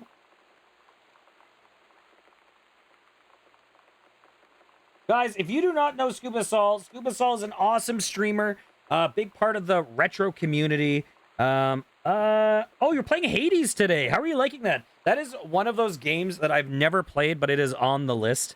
I played Dead Cells a lot and freaking loved it. I've heard Hades is like one of the best roguelikes ever. I just want to give a heads up. We're playing Gone Home. This is a game that is a very spoilable game. It is a game that you kind of have one shot at experiencing the journey without it being kind of ruined. And we are basically right before the ending. And so, while I very, very, very much appreciate the raid from, actually the raids plural, from some awesome, awesome people, I also want to give you guys the chance to know that we are basically right up at the... Oh, you can build base tank strats. I love it. I came up with something called Arnold strats, named after Arnold Schwarzenegger, because I was playing Dusk and I was struggling on a boss, and the boss is a guy who did an Arnold Schwarzenegger impression, you know, and I just decided to stop trying to dodge him, and instead I stood in front of him with a rocket launcher, and shot all my rockets at him, just soaking up damage until he died. And since then, I started something called Arnold strats, which is when you can ignore all of the boss mechanics and just stand there and out damage them until they're dead. Oh no. Oh, Jaycox. Is that like the what was it? Bing bong my binky something in Helsinki? The raid message? The classic raid message? Anyways, as I was saying, so we finished up with Amnesia the Dark Descent, and then we immediately did Gone Home. And we were right near the end of Gone Home, and this is a game that I think is kind of like a time capsule. It's a moment in time, and it's a game that it has a journey that I want to give you guys the chance to step out if you want to experience this process yourself without me just going on and treading over the ending. Because I understand that maybe popping in right at the ending of something which is a journey to be experienced might not be, the most amazing thing. So heads up now, we're going to go through with the ending of this game. But I was just giving you a heads up so you can make that choice for yourself. Okay. And with that being said, we shall return. So. Is there a key here? There is a key. We have the attic key. The sunset light in this house is the saddest thing I've ever seen. I just want to sleep. When I'm in the attic, it almost feels like Lonnie could still be here. She's just downstairs. I'm just waiting to hear her pull down the hatch and come running up. Maybe I'll go up to the attic and wait. Okay, it's time. In the dark room.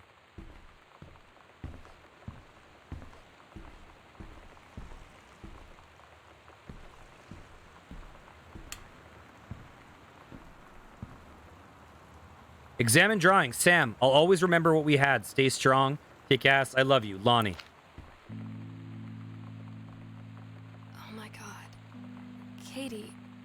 I fell asleep in the attic, in Lonnie and my old spot, and I missed the first 2 calls. I just barely caught the third one before the machine got it. And it was Lonnie, on a payphone. She'd been on the bus to Basic, and she said she couldn't think of anything but me and us, and that she couldn't go through with it, with the army and being apart and all of it. And so she got off the bus in Salem. She said, Sam, I want you to pack up everything you can and get in your car and come find me. And let's just drive until we find somewhere for us. And she asked me if I could do that. And I said yes. Yes.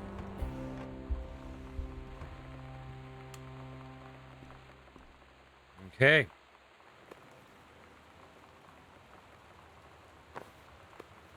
So now we know where Sam is.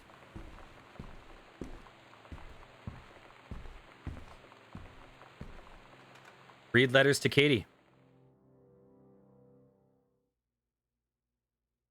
Katie, I'm so sorry that I can't be there to see you in person, that I can't tell you all this myself.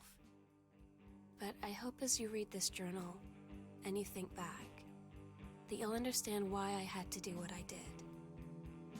And that you won't be sad, and you won't hate me, and you'll just know that I am where I need to be. I love you so much, Katie. I'll see you again, someday. Love, Sam.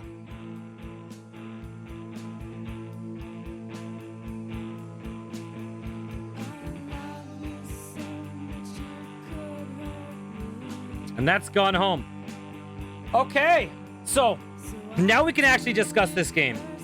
I kind of wanted to do an experiment with this playthrough. And I don't know if it was successful. It probably wasn't. But I think Gone Home is a very, very interesting game. And in a way, I think it's one of the most interesting games ever made. And the reason why I say that is because the game is a time capsule. And it's actually a twofold time capsule in a way. The game is a time capsule in the sense that it's clearly trying to represent a moment in time, the 90s, you know, becoming an adult in a world that is changing, kind of from the old world to the modern world, so to speak, in a world that doesn't accept people being, you know, not conforming to the expectations of beforehand. So it's a time capsule in that way, but it's also a time capsule in the sense that it's a game that I don't think can ever be experienced in the same way as it did when it came out. I think that was a very specific moment in time where this came out on the heels of games like Amnesia: The Dark Descent taking over the internet. You know, kind of pre-Amnesia: Dark Descent and stuff like that. Gaming videos weren't really much of a thing. Like, they existed in some capacities, but gaming on YouTube wasn't really an industry. There was no video game streaming. None of this stuff existed, right? And, you know, we started getting some of this gaming content through Something Awful forums, Let's Plays. We started getting Call of Duty commentary videos. But the boom really happened following kind of like Amnesia: Dark Descent, PewDiePie reacting, oh my gosh, it's terrifying, all that stuff, right? Those people, Markiplier, all those things reacting in these huge ways to this horror content, and horror becoming this unbelievably huge, dominant, independent form of game fiction, right? And that genre of games blew up and got huge and kind of took over the internet at that moment. And this game follows over the course of that. And it's an interesting game because at that point in time, there weren't really walking simulators as a genre. There weren't really the Stanley Parables. Here, let me put up the screen so we can talk. There weren't really those things like Stanley Parable or, you know, I mean, I guess I'm sure Dear Esther predated it, but Dear Esther was always niche. But the thing is that we weren't primed to experience games as just this like narrative walking around and experiencing a story. And this game came out on the heels of this expectation of their, you know, being pursued by something.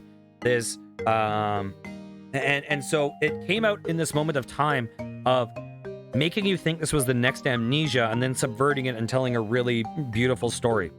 And a kind of like sad but uplifting story.